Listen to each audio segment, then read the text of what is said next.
ക്ലാസ്സിൻ്റെ ഏറ്റവും പ്രധാനപ്പെട്ട ഒരു സെഷനിലേക്കാണ് നാം വരുന്നത്.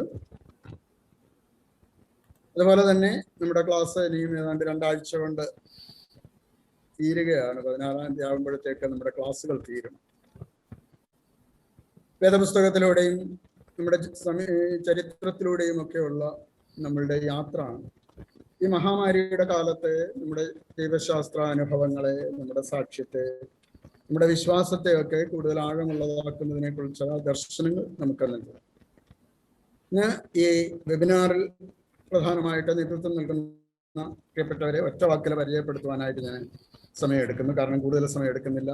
കാരണം ഇന്നത്തെ ചർച്ചകൾക്ക് അവരാണല്ലോ നേതൃത്വം നൽകുന്നത്. അവർക്ക് ആവശ്യത്തിനുള്ള സമയം നമുക്ക് കൊടുക്കുകയും വേണം. 10 മണിയോടുകൂടെ നമുക്ക് വൈൻഡ് അപ്പ് ചെയ്യുകയും വേണം. അതുകൊണ്ട് വളരെ ചുരുങ്ങിയ വാക്കുകളിൽ ഇന്ന് ഈ സെഷൻസിന് നേതൃത്വം നൽകുന്ന പ്രിയപ്പെട്ടവരെ ഞാൻ സ്വാഗതം ചെയ്യട്ടെ. ഇതിന്റെ പ്രധാന ചിന്തകൾ അവതരിപ്പിക്കുന്നത് ഡോക്ടർ അശ്വതി ജോൺ ആണ്. ശ്രാമ്പൂർ കോളേജില് ദൈവശാസ്ത്ര വിഭാഗത്തിൽ സിസ്റ്റമാറ്റിക് തിയോളജിയിൽ പ്രൊഫസറായിട്ട് സേവനമനുഷ്ഠിക്കുന്നു. ഇതോടൊപ്പം തന്നെ ശ്രാമ്പൂർ കോളേജിന്റെ വൈസ് പ്രിൻസിപ്പലായിട്ട് സേവനമനുഷ്ഠിക്കുന്നു. വളരെ കാലങ്ങൾക്ക് ശേഷമാണ് മാർത്തോമാക്കാരായ ഒരാള് ശ്രാമ്പൂർ കോളേജിന്റെ വൈസ് പ്രിൻസിപ്പൽ സ്ഥാനത്തേക്ക് എത്തുന്നത്. പ്രത്യേകമായിട്ടുള്ള അഭിനന്ദനം കൂടി അറിയിക്കുന്നു. അതോടൊപ്പം തന്നെ ഇവിടെ നോർത്ത് ഇന്ത്യയിലെ ദൈവശാസ്ത്ര ഉപരിപഠന സ്ഥാപനമായ നിപ്ജിറ്റ്സിന്റെ രജിസ്ട്രാറായിട്ട് സേവനമനുഷ്ഠിച്ചു. ഇപ്പോഴേ ശ്രാമ്പൂർ കോളേജില് ദൈവശാസ്ത്ര വിഭാഗത്തിന്റെ അധ്യക്ഷയായിട്ടും വൈസ് പ്രിൻസിപ്പലായിട്ടും സേവനമനുഷ്ഠിക്കുന്ന ഡോക്ടർ അശ്വതി ജോണിനെ നിങ്ങളുടെ എല്ലാവരുടെയും പേരിൽ ഞാൻ സ്വാഗതം ചെയ്യുന്നു. ഇന്നത്തെ പ്രഭാഷണം നമുക്ക് ഏറ്റവും അനുഗ്രഹമായിട്ട് തീരട്ടെ എന്ന് പ്രാർത്ഥിക്കുകയും ചെയ്യും.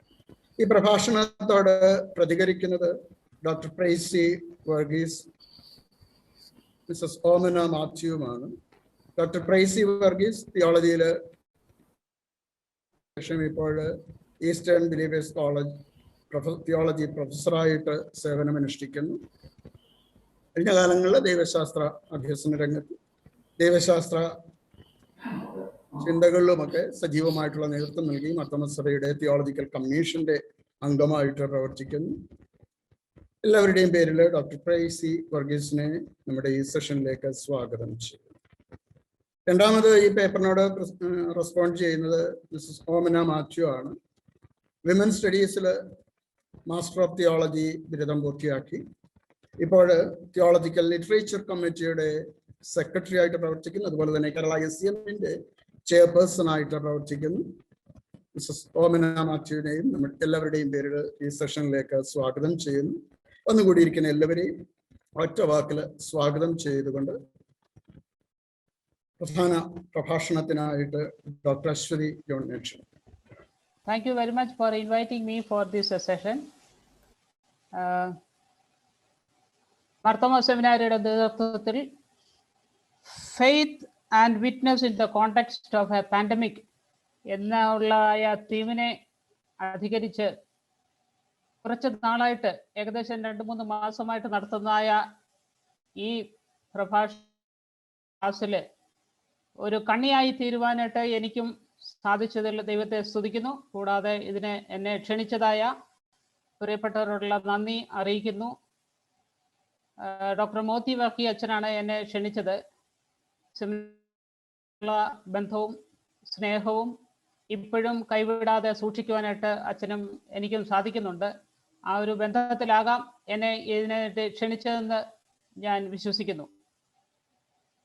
കൂടാതെ ഇന്നത്തെ ഈ സെഷന്, ഈ വെബിനാറിന് മോഡറേറ്റർ ആയിരിക്കുന്ന ഡോക്ടർ VS വർഗീസ് അച്ഛൻ, ഇന്നത്തെ വെബിനാറിൻ്റെ റെസ്പോൺസ് നൽകുന്ന ഡോക്ടർ പ്രൈസി വർഗീസ്, മിസസ് ഓമന മാത്യു, ഇവിടെ കൂടിയിരിക്കുന്ന എല്ലാവരുമേ ക്രിസ്തുയേശുവിൻ്റെ ധന്യമുള്ള നാമത്തിൽ എല്ലാവർക്കും സ്നേഹവന്ദനം.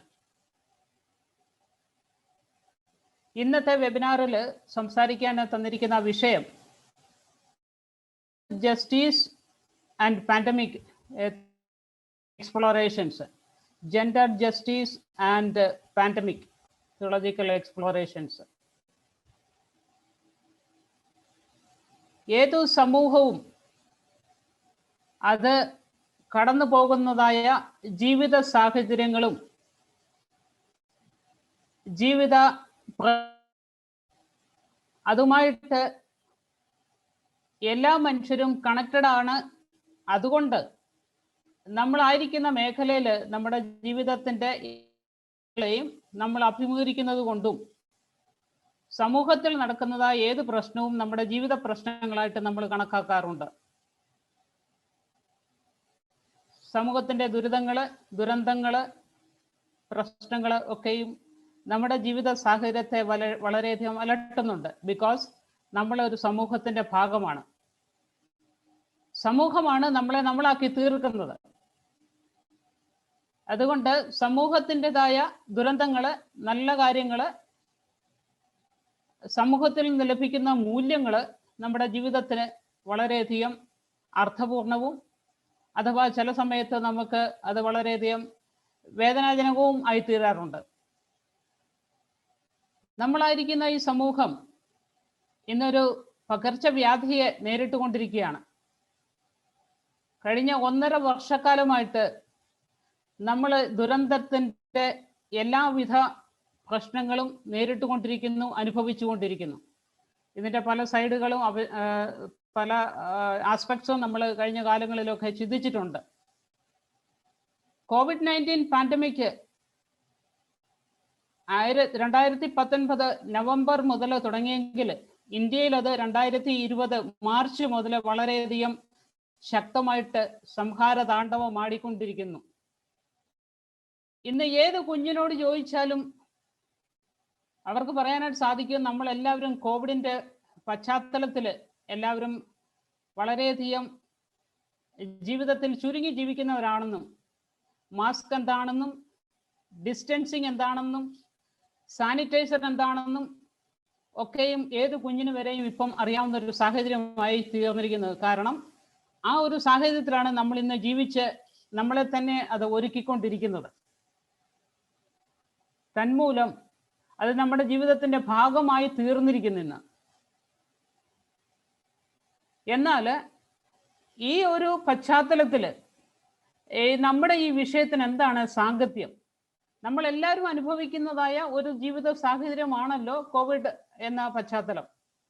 ഇതെല്ലാവരെയും നമ്മളെ ഇന്ന് എല്ലാ പശ്ചാത്തലത്തിലും ഇത് ആഗോളപരമായിട്ട് എല്ലാ കൺട്രിയിലും ഇത് വളരെയധികം ശക്തമായിട്ട് എല്ലാവരെയും അഫക്റ്റ് ചെയ്തിരിക്കുന്നു. എന്നാൽ നമ്മുടെ ഇന്നത്തെ ടോപ്പിക്കും ഈ പാൻഡമിക്കുമായിട്ടുള്ള ബന്ധം എന്താണ്? അതിന് തന്നിരിക്കുന്നതായ ഈ വിഷയം ജെൻഡർ ജസ്റ്റിസ് ആൻഡ് പാൻഡമിക് എന്നുള്ളത് അത് സ്ത്രീകൾ മാത്രം സംസാരിച്ചാൽ വളരെ ഇഫക്റ്റീവ് ആകുമെന്ന് വിചാരിച്ചാണോ അത് സ്ത്രീകളെ ഏൽപ്പിച്ചതെന്ന് എനിക്ക് മനസ്സിലായില്ല. അത് സ്ത്രീകൾ സംസാരിച്ചാൽ മാത്രമേ അതൊരു ജെൻഡർ ഇഷ്യൂ ആകത്തുള്ളൂ. എന്നാൽ ഈ മൊത്ത പരമ്പരയിൽ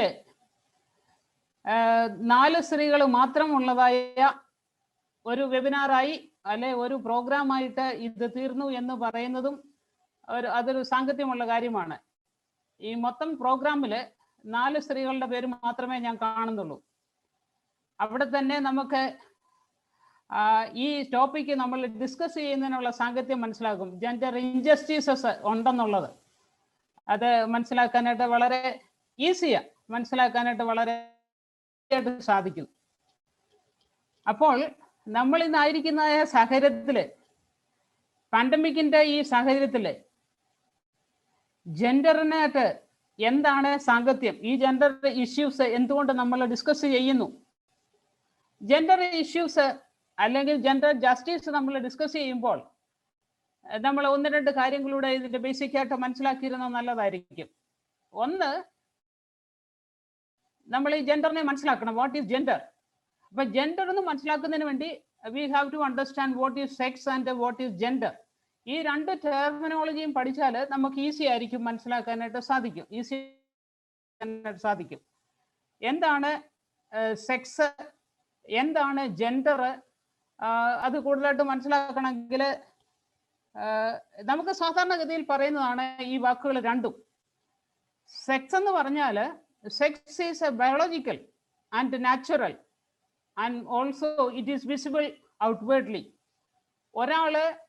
ഒരു കുഞ്ഞ് ഈ ലോകത്തിൽ ജനിക്കുമ്പോൾ നമ്മൾ അതിൻ്റെ സെക്സ് മനസ്സിലാക്കിയാണ് ആണോ പെണ്ണോ എന്ന് തീരുമാനിക്കുന്നത്. അതുകൊണ്ട് അത് ബയോളജിക്കലാണ്, അത് വിസിബിൾ ആണ്, ആൻഡ് അത് നാച്ചുറലി ഒരാൾക്ക് കിട്ടുന്നതാണ്. And more over that is A constant one. We cannot change the sex. നമുക്ക് ഇപ്പോഴത്തെ ഈ നിലവാരത്തിൽ ഈ കാലഘട്ടത്തിൽ നമ്മൾ ട്രാൻസ്ജെൻഡർ ഇഷ്യൂസ് ഒക്കെ നമ്മൾ ഡിസ്കസ് ചെയ്യുന്ന കൂട്ടത്തിലാണ്. എങ്കിൽ തന്നെയും നോർമലി നമ്മൾ സംസാരിക്കുമ്പോൾ ആണോ പെണ്ണോ എന്ന് നമ്മൾ മനസ്സിലാക്കുന്നത് ഈ സെക്സിന്റെ ഡിസ്റ്റിങ്ഷൻ വെച്ചാണ്. അതുകൊണ്ട് it is biological, it is quite natural, and more over it is visible outside, outwardly visible ആയിട്ടുള്ള കാര്യമാണ്. അതുകൊണ്ട് ഇതിൽ നിന്നാണ്, ഇങ്ങനെ കണ്ടിട്ടാണ് നമ്മൾ ആണോ പെണ്ണോ എന്ന് തിരിച്ചറിയുന്നത്. എന്നാൽ സെക്സിൽ നിന്ന് എങ്ങനെയാണ് നമ്മൾ ജെൻഡറിനെ മനസ്സിലാക്കുന്നത്? ജെൻഡർ എന്ന് പറഞ്ഞാൽ എന്താണ്? Gender is a socio cultural and human made construction. സൊസൈറ്റിയില് കൾച്ചറില് നമ്മൾക്ക് തരുന്നതായ ചില ഇൻസ്ട്രക്ഷൻസ് ആണ്, അല്ലെങ്കിൽ സൊസൈറ്റി കൺസ്ട്രക്ട് ചെയ്യുന്നതാണ് ജെൻഡർ എന്ന് പറയുന്നത്.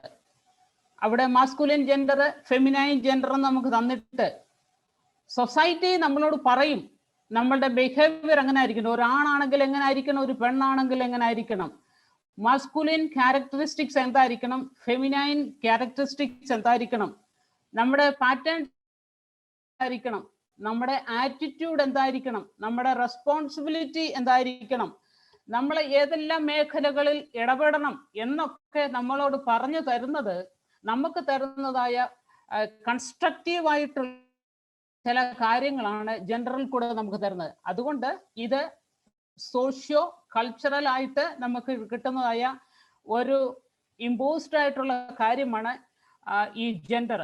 ഇത് ഏത് സൊസൈറ്റിയിലും ഏത് ലൊക്കാലിറ്റിയിലും ഏത് ടൈമിലും കാണുന്ന ഒരു കാര്യമാണ്. ഇത് നമ്മുടെ ഇന്ത്യയിൽ നമുക്ക് പറയുന്നതായ ജെൻഡർ ഡിസ്റ്റിങ്ഷനിൽ വരുന്നതായ റോൾസ്, പാറ്റേൺസ്, റെസ്പോൺസിബിലിറ്റീസ് എല്ലാം നമ്മൾ എടുക്കുമ്പോൾ മറ്റ് ചില സൊസൈറ്റിയിൽ നിന്ന് ഇത് ഡിഫറൻ്റ് ആയിട്ടുള്ള ചില കൺസ്ട്രക്ഷൻസ് ആണ് നമ്മൾക്ക് തന്നിരിക്കുന്നത്. ഓരോ സൊസൈറ്റിയും ആ വിധത്തിലുള്ള കൺസ്ട്രക്ഷൻസ്, എന്നാൽ കോമൺ ആയ ചില കൺസ്ട്രക്ഷൻസും ഈ ജെൻഡറിന് നമ്മൾ കൊടുത്തിട്ടുണ്ട്. ഒരു സ്ത്രീ എങ്ങനെ ആയിരിക്കണം, ഒരു പുരുഷൻ എങ്ങനെ ആയിരിക്കണം, എങ്ങനെ ബിഹേവ് ചെയ്യണം, ഏതൊക്കെ ഡ്രസ്സ് ഇടണം, എങ്ങനെ സംസാരിക്കണം, എങ്ങനെ ബിഹേവ് ചെയ്യണം, ഏതൊക്കെ ആറ്റിറ്റ്യൂഡിലായിരിക്കണം നമ്മുടെ കാര്യങ്ങൾ എല്ലാം നമുക്ക് തരുന്നതായ ഇത് ജെൻഡർ ഈ കൺസ്ട്രക്ഷനിൽ കൂടാണ്. അതുകൊണ്ട് നമ്മളുടെ തോട്ട് പാറ്റേൺസോ അല്ലെ എല്ലാം ഫോം ചെയ്യുന്നതിന് ഈ സൊസൈറ്റൽ കൺസ്ട്രക്ഷൻസ് വളരെയധികം ഇടയാക്കി തീർക്കുന്നുണ്ട്. നമുക്ക് പറഞ്ഞു കഴിഞ്ഞാൽ ഈ ജെൻഡർ ആണ്, ഈ ജെൻഡറൽ കൺസ്ട്രക്ഷൻസ് ആണ് നമുക്ക് എവിടം വരെ പോകാം, നമ്മൾക്ക് എന്തെല്ലാം ചെയ്യാം, നമ്മുടെ ബിഹേവിയർ എവിടം വരെ ആയിരിക്കണം, എങ്ങനെയൊക്കെ ആയിരിക്കണം, അഥവാ ഏതൊക്കെ റിസോഴ്സസ് എനിക്ക് ആക്സസ് ചെയ്യാം, എന്തൊക്കെ ആയിരിക്കണം എന്നെക്കുറിച്ച് ഉദ്ദേശിക്കുന്നത്, ഇതെല്ലാം എന്നോട് സൊസൈറ്റി പറയും. ആ സൊസൈറ്റി പറയുന്നത് അനുസരിച്ചാണ് ഞാൻ ബിഹേവ് ചെയ്യേണ്ടിയും അതിനപ്പുറത്ത് എനിക്ക് ഒന്നും ചെയ്യാനായിട്ട് സാധിക്കുന്നില്ല. സൊസൈറ്റി ഇതെല്ലാം തരുന്നത്.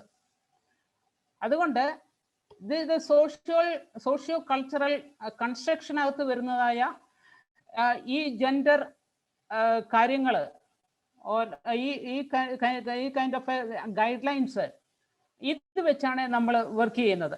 നമുക്ക് ഒരു കുഞ്ഞ് ജനിക്കുമ്പോൾ തന്നെ നമുക്ക് കിട്ടുന്നതായ ചില കാര്യങ്ങളുണ്ട്. നീ പെണ്ണാണ്, നീ ചെറുക്കനാണ്, അല്ലെങ്കിൽ നീ ഒരു പുരുഷനായി തീരേണ്ട ആളാണ്, ഒരു സ്ത്രീയായി തീരേണ്ടതാണ്. അതുകൊണ്ട് എന്തൊക്കെ ആയിരിക്കണം എന്നുള്ളത് ഗൈഡ് ലൈൻസ് ഇങ്ങനെ തരുന്നതായ വെർബൽ നോൺ വെർബൽ കമ്മ്യൂണിക്കേഷൻസിൽ കൂടെ നമുക്ക് ധാരാളമായ കാര്യങ്ങൾ ലഭിക്കുന്നുണ്ട്.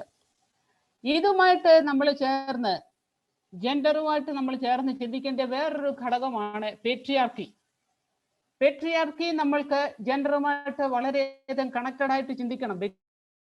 നമ്മളുടെ ജീവിതത്തിന്റെ, നമ്മുടെ സമൂഹത്തിന്റെ കൺസ്ട്രക്ഷൻസ്. അതുകൊണ്ട് പേട്രിയാർക്കി എന്ന് പറഞ്ഞാൽ എന്താണ്? Pater plus archein, fatherly rule. Fatherly figure ആയിട്ടുള്ള ഒരാളിന്റെ റൂള് എവിടൊക്കെ ഉണ്ടോ അതിന്റെ ക്യാരക്ടറിസ്റ്റിക്സ് നമ്മൾ അനുഭവിക്കുമ്പോൾ നമുക്ക് അനുഭവിക്കുന്നതായ ചില ബിഹേവിയറൽ അല്ലെങ്കിൽ നമ്മുടെ ആറ്റിറ്റ്യൂഡിനൽ, നമുക്ക് നമ്മുടെ ജീവിതത്തിൽ ഉണ്ടാകുന്നതായ ചേഞ്ചസ്, അല്ലെ നമ്മൾക്ക് മേൽ ഇമ്പോസ് ചെയ്യുന്ന ചില കാര്യങ്ങൾ, കൺസ്ട്രക്ഷൻസ്, അതൊരു ഫാദർലി ഫിഗർ ഫാദർ തന്നെ ആകണമെന്നില്ല. അത് ഫാദർലി ഫിഗറിലുള്ള റൂളാണ്. ഇവിടെ നമുക്കെപ്പോഴും നമ്മുടെ മേൽ അധികാരമുള്ള ഒരാള്, ഒരു പവർ ഉള്ള ഒരാള്, അതോറിറ്റി ഉള്ള ഒരാള്, ഡോമിനന്റ് ഒരാള്, എല്ലാം നമ്മുടെ മുകളിൽ ഉണ്ട്. നമ്മള് സംതിങ്ങിന്റെ അടിയിലാണ്, ഇൻഫീരിയർ ആണെന്നുള്ള ഒരു ചിന്തയൂടെ ഈ പേട്രിയാർക്കി നമുക്ക് തരുന്നുണ്ട്. അതുകൊണ്ട് ജെൻഡറും പേട്രിയാർക്കിയും തമ്മിൽ വളരെയധികം കണക്ഷൻസ് ഉണ്ട്. So whenever we talk about a gender, there should be a very, very powerful connection of this patriarchy with gender. അപ്പോൾ നമുക്ക് ജെൻഡറും പേട്രിയാർക്കിയും കൂടെ നമുക്ക് രണ്ടായിട്ട് കാണാൻ സാധിക്കും. ഇത് രണ്ടും കൂടെ ചേർന്ന് പോകുന്നതാണ്.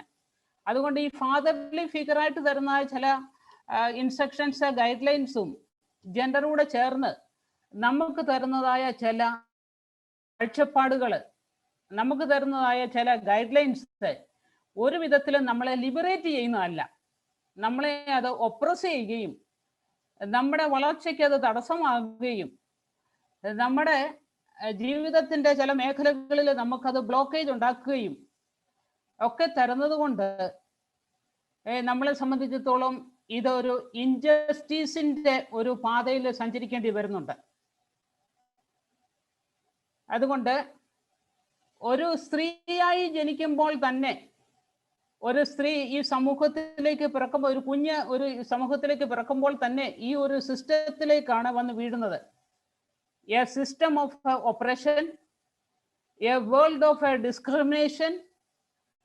അത് കഴിഞ്ഞ് വരുന്നതായ മറ്റെല്ലാ മേഖലകളിലും ഒരു സ്ത്രീ ആണെങ്കിൽ, ഒരു പെൺകുട്ടിയാണെങ്കിൽ ഒരു ഇൻഫീരിയർ സ്റ്റേറ്റസിലേക്ക് ആയും അതിനെ വളർത്തുകയും ചെയ്യുന്ന ഒരു സാഹചര്യം ഫാമിലിയിൽ, സൊസൈറ്റിയിൽ, നമ്മളായിരിക്കുന്നതായ ഇന്ത്യൻ പശ്ചാത്തലത്തിൽ നമ്മുടെ സൊസൈറ്റിയിൽ ഉണ്ട്.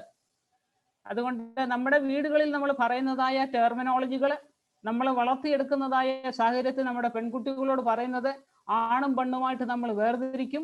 അവർക്ക് ഫ്രീഡത്തിന്റെ ലെവൽ വേറെ ആയിരിക്കും. നമ്മൾ അവർക്ക് കൊടുക്കുന്നതായ ഓറിയന്റേഷൻ വേറെ ആയിരിക്കും. നമ്മൾ അവരോട് പറഞ്ഞു കൊടുക്കുന്നതായ ഇൻസ്ട്രക്ഷൻസ് തന്നെ പല ലെവലുകളിലായിരിക്കും. കാരണം ആണെന്താ, പെണ്ണെന്താണ്, അവരെങ്ങനെ ആയിരിക്കണം, ഏത് വിധത്തിലായിരിക്കണം എന്ന് നമ്മൾ പറഞ്ഞു കൊടുക്കുന്നതായ പല ഇൻസ്ട്രക്ഷൻസും ഉണ്ട്. അതുകൊണ്ട് നമ്മൾ കോമൺ ആയിട്ടല്ല പറഞ്ഞു കൊടുക്കുന്നത്. നമ്മളെപ്പോഴും ഇതിനെ നമ്മൾ വളരെയധികം ഡിവൈഡ് ചെയ്ത് പറഞ്ഞു കൊടുക്കുന്നു. നമുക്ക് അവിടെ തന്നെ നമ്മൾ നമ്മുടെ കുഞ്ഞുങ്ങളെ അല്ലെ തലമുറയെ തന്നെ നമ്മൾ രണ്ടായിട്ട് കാണാനായിട്ട് ശ്രമിക്കുന്നു. ഒരാൾ ഹയർ, ഒരാൾ ലോവർ. പലപ്പോഴും നിങ്ങൾ എന്നോടത് എഗ്രി ചെയ്യത്തില്ലായിരിക്കും. പക്ഷെ ഇന്ന് ആയിരിക്കുന്ന ഒരു സമൂഹത്തിന്റെ ഒരു പരിച്ഛേദമായിട്ട് ഞാൻ കാണുന്നത് അത് തന്നെയാണ്. അതുകൊണ്ട് ഞാൻ ആദ്യം പറഞ്ഞത്, ഒരു സമൂഹത്തിൽ നമ്മുടെ പ്രശ്നങ്ങളെല്ലാം നമ്മുടെ സഭയുടെയോ നമ്മുടെ ജീവിതത്തിൻ്റെയോ നമ്മുടെയൊക്കെയും പരിച്ഛേദമായി തീരുന്നു. ബിക്കോസ് എല്ലാ സമൂഹത്തിൻ്റെതായ എല്ലാ ക്യാരക്ടറിസ്റ്റിക്സും ഉൾക്കൊള്ളുന്നതാണ് നമ്മുടെ ഫാമിലി. അതുകൊണ്ട് സമൂഹത്തിൽ എന്തെല്ലാം നമ്മൾ പ്രാക്ടീസ് ചെയ്യുന്നു അതൊക്കെയും നമ്മുടെ കുടുംബത്തിലും ആയിത്തീരും. അതിൻ്റെതായ റിഫ്ലക്ഷൻസ് ഉണ്ടാകും. അതുകൊണ്ട് നമ്മുടെ ഫാമിലിയിലും ഇങ്ങനെ വിധത്തിലുള്ളതായ ടീച്ചിങ്സ് നമ്മൾ കൊടുക്കാറുണ്ട്, പുരുഷനും സ്ത്രീക്കും ആണിനും പെണ്ണിനും. അതുകൊണ്ട് ഒരു കുടുംബത്തിൽ വളരുന്നതായ ഒരു സ്ത്രീ ആണെങ്കിലും പുരുഷനാണെങ്കിലും അവർക്ക് രണ്ടു തരത്തിലുള്ള ഡീലിങ്സ്, രണ്ടു തരത്തിലുള്ളതായ ട്രീറ്റ്മെന്റ്, രണ്ടു തരത്തിലുള്ളതായ ടീച്ചിങ്സ്, അത് നമ്മൾ കൊടുക്കുന്നതായ ബിഹേവിയറൽ എല്ലാ തോട്ട്സും ആ വിധത്തിലാണ് പോകുന്നത്.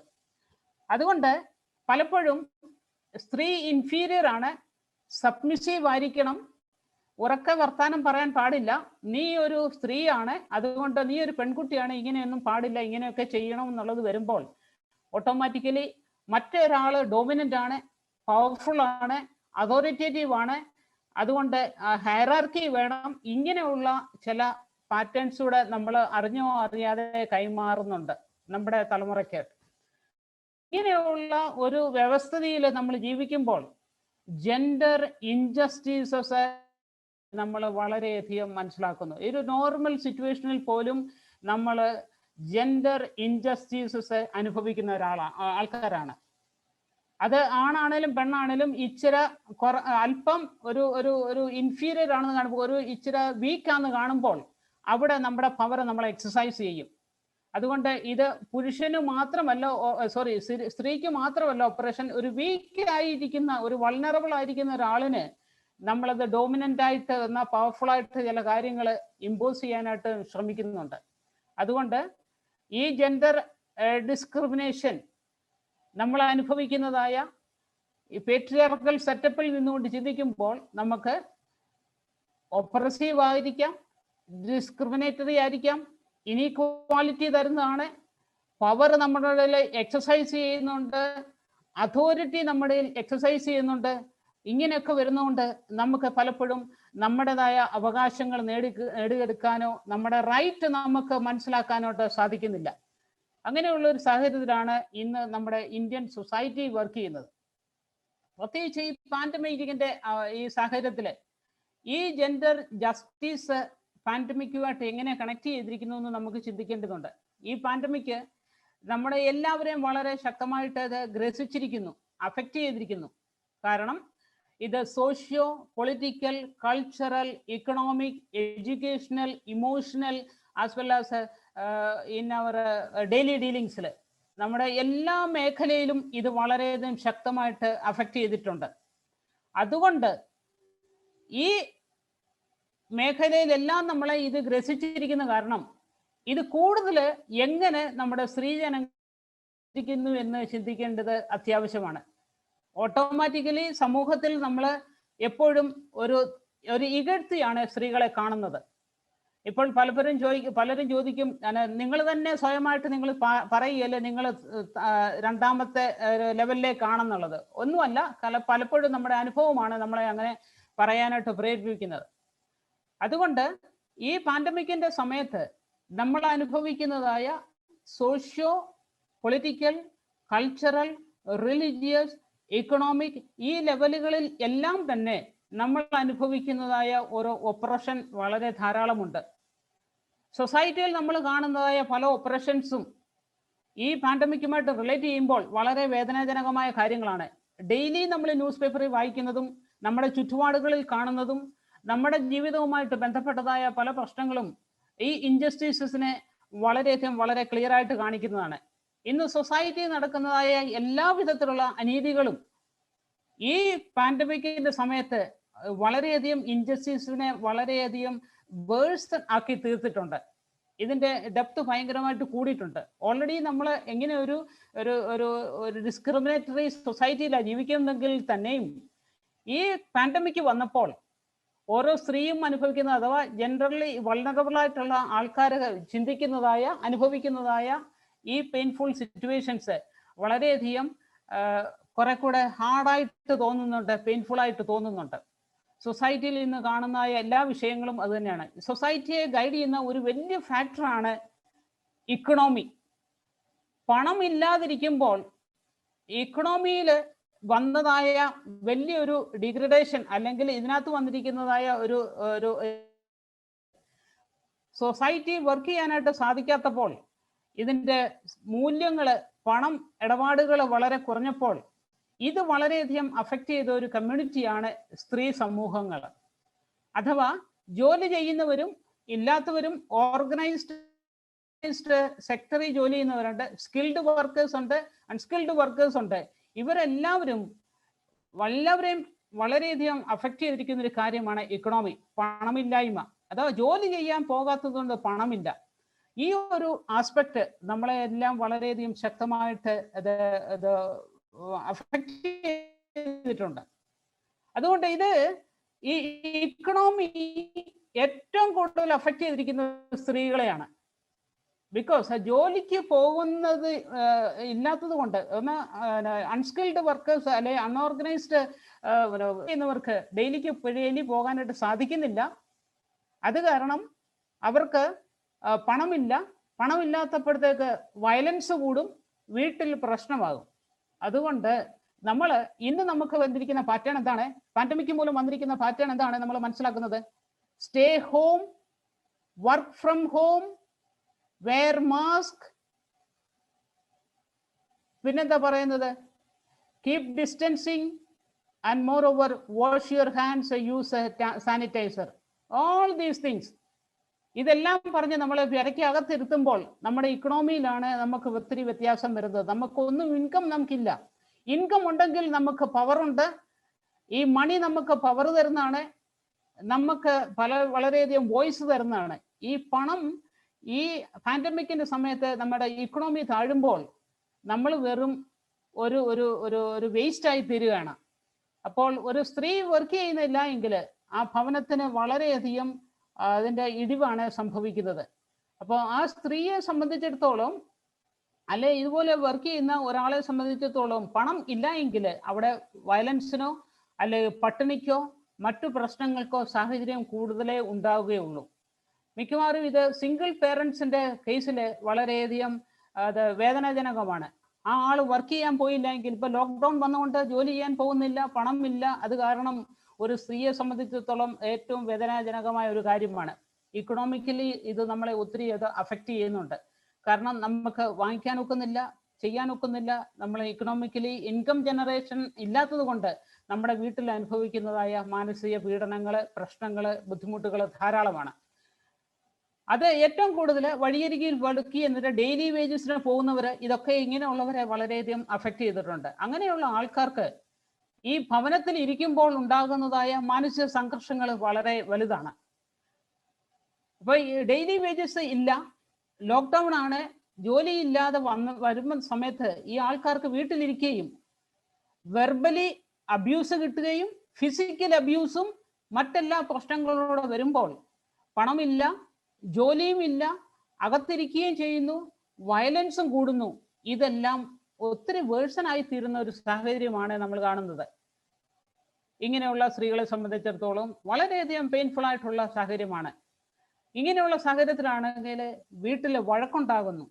ഇൻകം ഇല്ലാത്തത് കൊണ്ട് പട്ടിണി, പ്രശ്നങ്ങളെ, കടബാധ്യതകളൊക്കെയും കൂടുമ്പോൾ ഹസ്ബൻഡ്സ് വളരെയധികം പവർഫുള്ളായിട്ട് ഇവരോട് ഇടപെടുകയും വയലൻസിന് അവരടിമകളാകുകയും, അങ്ങനെ വരുമ്പോൾ സമയത്ത് അബ്യൂസായിട്ടുള്ള വാക്കുകൾ ഉപയോഗിക്കുകയും ഫിസിക്കൽ വയലൻസ്, വെർബല്, ഇങ്ങനെ പലതും ഉണ്ടാകുകയും ചെയ്യുന്ന ഒരു സാഹചര്യം ഉണ്ടായിത്തീരുന്നു. അതുകൊണ്ട് പണം ഇതിനെ ഉള്ളൊരു വലിയൊരു മുഖാന്തരമാണ്. ഇത് ജോലി ഇല്ലാതെ നമ്മൾ ലോക്ക്ഡൗണിൽ വീട്ടിലിരിക്കുമ്പോൾ നമുക്കുണ്ടാകുന്നതായ പ്രശ്നങ്ങൾ വളരെയധികമാണെന്ന് ഇന്നത്തെ കാലത്ത്, ഇന്നത്തെ നമ്മുടെ ഇന്ത്യൻ പശ്ചാത്തലത്തിൽ, എസ്പെഷ്യലി നമ്മുടെ കേരളത്തിന്റെ പശ്ചാത്തലത്തിൽ നമ്മൾ മനസ്സിലാകുന്നുണ്ട്. വയലൻസ് കൂടുന്നു.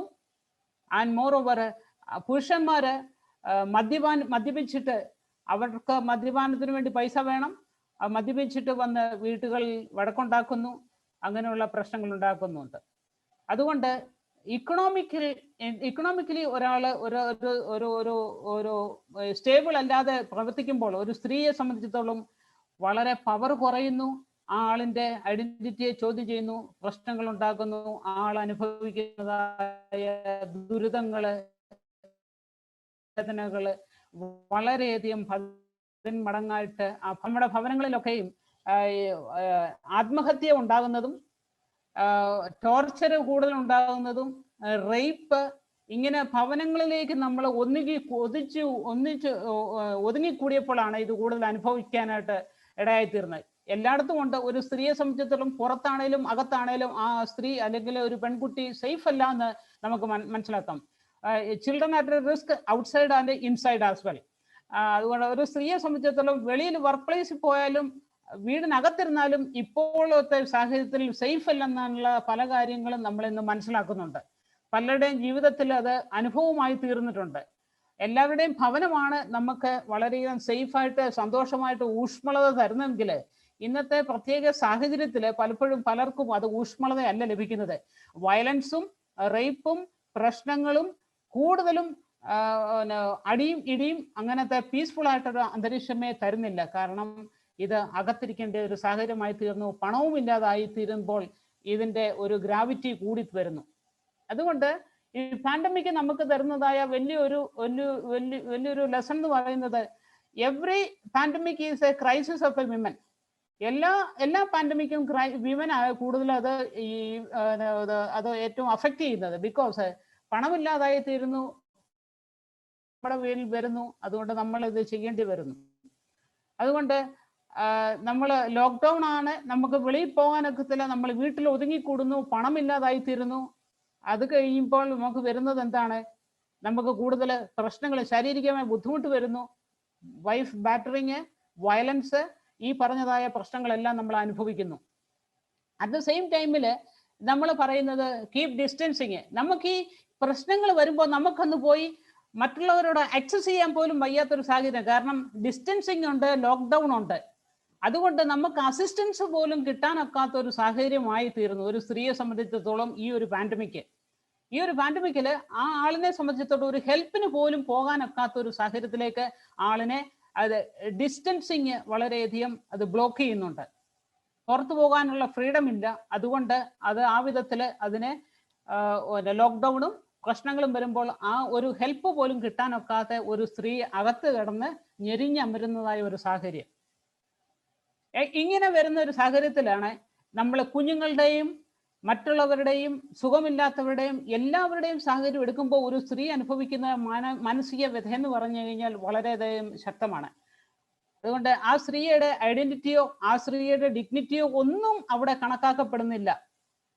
ഇങ്ങനെ വളരെയധികം മാനസിക സംഘർഷത്തിൽ കൂടെ കടന്നു പോകുന്ന ഒരു സാഹചര്യമാണ് ഒരു സ്ത്രീക്ക് ഈ ലോക്ക്ഡൗൺ പീരീഡ് അല്ലെ ഈ ഇന്നത്തെ പ്രത്യേക പശ്ചാത്തലത്തിൽ നമ്മൾ അനുഭവിക്കുന്നത്. അതുകൊണ്ട് മാസ്ക് വെക്കുക, ഡിസ്റ്റൻസിങ് കീപ്പ് ചെയ്യുക, ഹാൻഡ് വാഷ് ചെയ്യുക എന്നൊക്കെ പറയുമ്പോൾ നമ്മൾ അനുഭവിക്കുന്നതായ വലിയ ഒത്തിരി ബാരിയേഴ്സ് ആണ് നമ്മൾ അനുഭവിക്കുന്നത്. അറ്റ് ദ സെയിം ടൈമിൽ നമ്മൾ ലോക്ക്ഡൗൺ ആണ്, വീട്ടിലിരിക്കുകയാണ്, വർക്ക് ഫ്രം ഹോം എന്ന് പറയുമ്പോഴും ഇത് ഒരിക്കലും ഒരു സ്ത്രീയെ സംബന്ധിച്ചിടത്തോളം കംഫർട്ടബിൾ ആയിട്ടുള്ള ഒരു സാഹചര്യമല്ല വർക്ക് ചെയ്യാനായിട്ട്. വർക്ക് ഫ്രം ഹോം എന്ന് പറയുമ്പോൾ അവര് വീട്ടിലെ ജോലി ചെയ്യണം, അല്ലാതെ അവർ ഓഫീസിലെ ജോലിയും ചെയ്യണം. അവരുടെ കുഞ്ഞുങ്ങൾ അന്നേരം പറഞ്ഞാൽ അവരെ ശല്യപ്പെടുത്തുമായിരിക്കും. പ്രായമുള്ളവർ വീട്ടിൽ കണ്ടായിരിക്കും, അവരുടെ കാര്യം നോക്കണം. ഈവൻ ഭക്ഷണം പോലും വിളമ്പി കൊടുക്കുവാനായിട്ടുള്ള ഒരു സാഹചര്യം ഉണ്ടാക്കി കൊടുക്കുന്ന ഒരു സാഹചര്യം. അതുകൊണ്ട് ആ സ്ത്രീയെ സംബന്ധിച്ചിടത്തോളം വർക്ക് ഫ്രം ഹോം എന്ന് പറഞ്ഞാൽ 3 ഇരട്ടി ഇത് ബേർഡനായി തീരത്തേ ഉള്ളൂ. ഒരു സ്ത്രീയെ സംബന്ധിച്ചിടത്തോളം ഒരു ജോലിക്ക് വീട്ടിൽ നിന്ന് പോകുമ്പോൾ അറ്റ്ലീസ്റ്റ് ആ സമയമെങ്കിലും മെന്റലി കുറെ കൂടെ ഫ്രീ ആകാനായിട്ട് ഒക്കുന്ന സാഹചര്യമാണ്. പക്ഷെ വർക്ക് ഫ്രം ഹോം ഒരു കാരണവശാലും ഒരു മജോറിറ്റി സ്ത്രീകളെ സംബന്ധിച്ചിടത്തോളം ഇതൊരിക്കലും ഒരു ഫ്രീഡം തരുന്ന ഒരു സാഹചര്യമല്ല. അവരെ സംബന്ധിച്ചിടത്തോളം എല്ലാ വിധത്തിലും അതിനെ ബ്ലോക്കേജ് ഉണ്ടാക്കുന്നതാണ്. കുഞ്ഞുങ്ങൾ വന്ന് ശല്യപ്പെടുത്തും, അല്ലെങ്കിൽ മറ്റു വിധത്തിലുള്ളതായ ശല്യങ്ങളൊക്കെയും ആ ഒരു സ്ത്രീയെ സംബന്ധിച്ചിടത്തോളം കാണും. അതുകൊണ്ട് ഈ പാൻഡമിക്കില് വർക്ക് ഫ്രം ഹോം എന്ന് പറഞ്ഞാൽ പോലും സെക്യൂർ അല്ല, ഫ്രീഡം അല്ല, അത് ആ യഥേഷ്ടം വർക്ക് ചെയ്തിട്ട് എണീക്കാനൊക്കുന്ന ഒരു സാഹചര്യവുമല്ല. അറ്റ് ദ സെയിം ടൈമില് നമ്മൾ ഈ സാഹചര്യത്തിൽ കാണേണ്ടതായ വലിയൊരു സാഹചര്യം, ഒരു പോസിറ്റീവ് ആസ്പെക്ട്, ഈ പാൻഡമിക്കിന്റെ സമയത്താണ് നമ്മുടെ സ്ത്രീകളുടെ കോൺട്രിബ്യൂഷൻ ഏറ്റവും വലുതായിട്ട് ഈ സമൂഹം മനസ്സിലാക്കിയത്. ഫ്രണ്ട് ലൈൻ വർക്കേഴ്സ് റിസ്ക് എടുത്ത് വളരെ ചലഞ്ചിങ് ആയിട്ട്, സെക്യൂരിറ്റി പോലും ഇല്ലാതെ വളരെ ചലഞ്ചിങ് ആയിട്ട് ഈ പാൻഡമിക്കിന്റെ സമയത്ത് ഫ്രണ്ട് ലൈൻ വർക്കേഴ്സ് അഹോരാത്രം വർക്ക് ചെയ്യാനായിട്ട് വില്ലിങ് ആയി all over the world. Nurses, paramedical staff, ഈ ഹെൽത്ത് വർക്കേഴ്സ് വളരെ ചടുലമായിട്ട് ഓരോ ദിവസവും കോൺട്രിബ്യൂട്ട് ചെയ്തുകൊണ്ടാണ് ഇന്ന് ഇത്രയെങ്കിലും ജീവിതത്തെ നമുക്ക് സംരക്ഷിക്കാനായിട്ട് സാധിച്ചത്. അവർക്ക് വയ്യാന്ന് പറഞ്ഞു കഴിഞ്ഞാൽ nobody can question. But at the same ടൈമിൽ അവരുടെ റെസ്പോൺസിബിലിറ്റിയെ, അവർക്ക് കൊടുത്ത ജീവിതത്തെ, അവരുടെ കൊടുത്ത ജോലിയെ വളരെ റെസ്പോൺസിബിൾ ആയിട്ട് കാണുകയും അവരുടെ കോൺട്രിബ്യൂഷൻ ഇന്ന് ഈ പാൻഡമിക്കിന്റെ സമയത്ത് ഏറ്റവും കൂടുതൽ അപ്രീഷിയേറ്റ് ചെയ്യപ്പെടുന്ന ഒരു സാഹചര്യം കൂടാണ്. അവർക്ക് ധാരാളം റിസ്ക് ഉണ്ട്. ഫാമിലി ഇട്ടിട്ടാണ് പോകുന്നത്. കൊച്ചു കുഞ്ഞുങ്ങളെ നോക്കേണ്ടവരുണ്ട്, അവരുടെ വീട്ടിൽ പ്രായമുള്ളവരുണ്ട്, അസുഖമുള്ളവരുണ്ട്. ഇതിനെയൊക്കെ വകവെക്കാതാണ് ഈ സ്ത്രീകൾ രാപകല് ജോലി ചെയ്യാൻ പോയിട്ടുള്ളത്. അത് പോയിട്ട് തിരികെ വരുമ്പോഴാണ് ക്വാറന്റൈൻ. അന്നേരവും വീട്ടിൽ നിന്നും ദൂരെയാണ്, മാറി നിൽക്കുകയാണ്, വീട്ടിൽ അവരുടെ പ്രസൻസ് ഇല്ല. ഇതുപോലെ തന്നെയുള്ള ഒരു സാഹചര്യമാണ് ഈ പാൻഡമിക്കിന്റെ സമയത്ത് കൊച്ചു കുഞ്ഞുങ്ങളെ പഠിപ്പിക്കാനായിട്ട് സ്ത്രീജനങ്ങൾ എടുക്കുന്നതായ ഇനീഷ്യേറ്റീവ്സ്. കൊച്ചു കുഞ്ഞുങ്ങളോട് ഇടപെടുവാനെ പഠിപ്പിക്കുവാനായിട്ട് ഒരു പുരുഷൻ ഉണ്ടാകുന്നതിനേക്കാളും പേഷ്യൻസ്, ഒരു പെർസീവറൻസ് ഏറ്റവും കൂടുതൽ ഉണ്ടാകുന്നത് ഒരു സ്ത്രീക്കാണ്. കൊച്ചു കുഞ്ഞുങ്ങളോട് ഇടപെടുകയും അവരെ കാലഘട്ടത്തിൽ ഏറ്റവും കൂടുതൽ കോൺട്രിബ്യൂട്ട് ചെയ്ത 2 മേഖലയാണ്.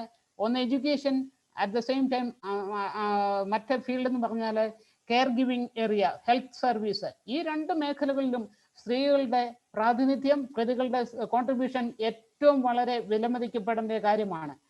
അത് അവരുടെ ലൈഫിനെ ചലഞ്ചിങ്ങോട് കണ്ട് ഏറ്റവും വളരെയധികം സാക്രിഫൈസോടുകൂടി, വളരെ പേഷ്യൻസോടുകൂടി എല്ലാ PPE കിറ്റും എല്ലാം എടുത്ത് എല്ലാ റിസ്കോടും കൂടി, അവരുടെ ലൈഫ് തന്നെ റിസ്ക് ആണ് എങ്കിൽ തന്നെയും വളരെ ഡെഡിക്കേറ്റഡ് ആയിട്ട് വർക്ക് ചെയ്യാനായിട്ട് ഈ സ്ത്രീ ജനങ്ങള് ഈ കാലഘട്ടത്തിൽ അവരുടെ ഒന്നും കോൺട്രിബ്യൂഷൻ അനുസരിച്ച് അവർക്ക് കിട്ടുന്നില്ലായിരിക്കും. But even then they are very much dedicated to work.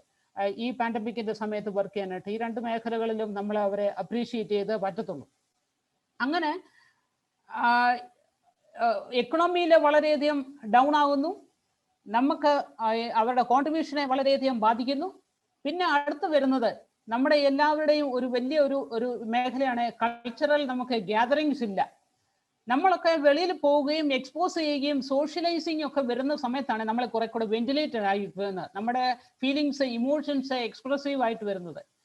അതേസമയം ഇന്നത്തെ സമയത്ത് ലോക്ക്ഡൗണും ഇങ്ങനത്തെ റെസ്ട്രിക്ഷൻസും വന്നതുകൊണ്ട് പല സ്ത്രീകളും ആക്കപ്പെട്ടു. ഇവിടെ വരുന്ന 15 പേർക്ക് വേണ്ടി ഒരു സോഷ്യലൈസിങ്, ഒരു മാനേജ്, അങ്ങനെ എന്തെങ്കിലും ഗ്യാതറിങ് വരുമ്പോൾ പുരുഷന്മാരാണ് മുഴുവൻ സമയം എക്സ്പോസ് ചെയ്യപ്പെടുന്നത്. ഇവിടെ സ്ത്രീക്ക് പിന്നെയും അകത്ത് മാത്രം ഇരിക്കുന്ന ഒരു സാഹചര്യമാകും. അപ്പോഴും ആ ആളിന് ഒരു ഫ്രീഡം ഇല്ല, യഥേഷ്ടം മൂവ് ചെയ്യാനായിട്ട് സാധിക്കുന്നില്ല. ഇതൊക്കെ നമ്മൾ ദിനംതോറും കണ്ടുകൊണ്ടിരിക്കുന്ന കാര്യമാണ്. സോഷ്യലൈസിങ്ങിനുള്ള സാഹചര്യത്തെ ബ്ലോക്ക് ആയി പോകുന്നു, റെസ്ട്രിക്ഷൻസ് ഉണ്ട്, മൊബിലിറ്റി കുറയുന്നതും.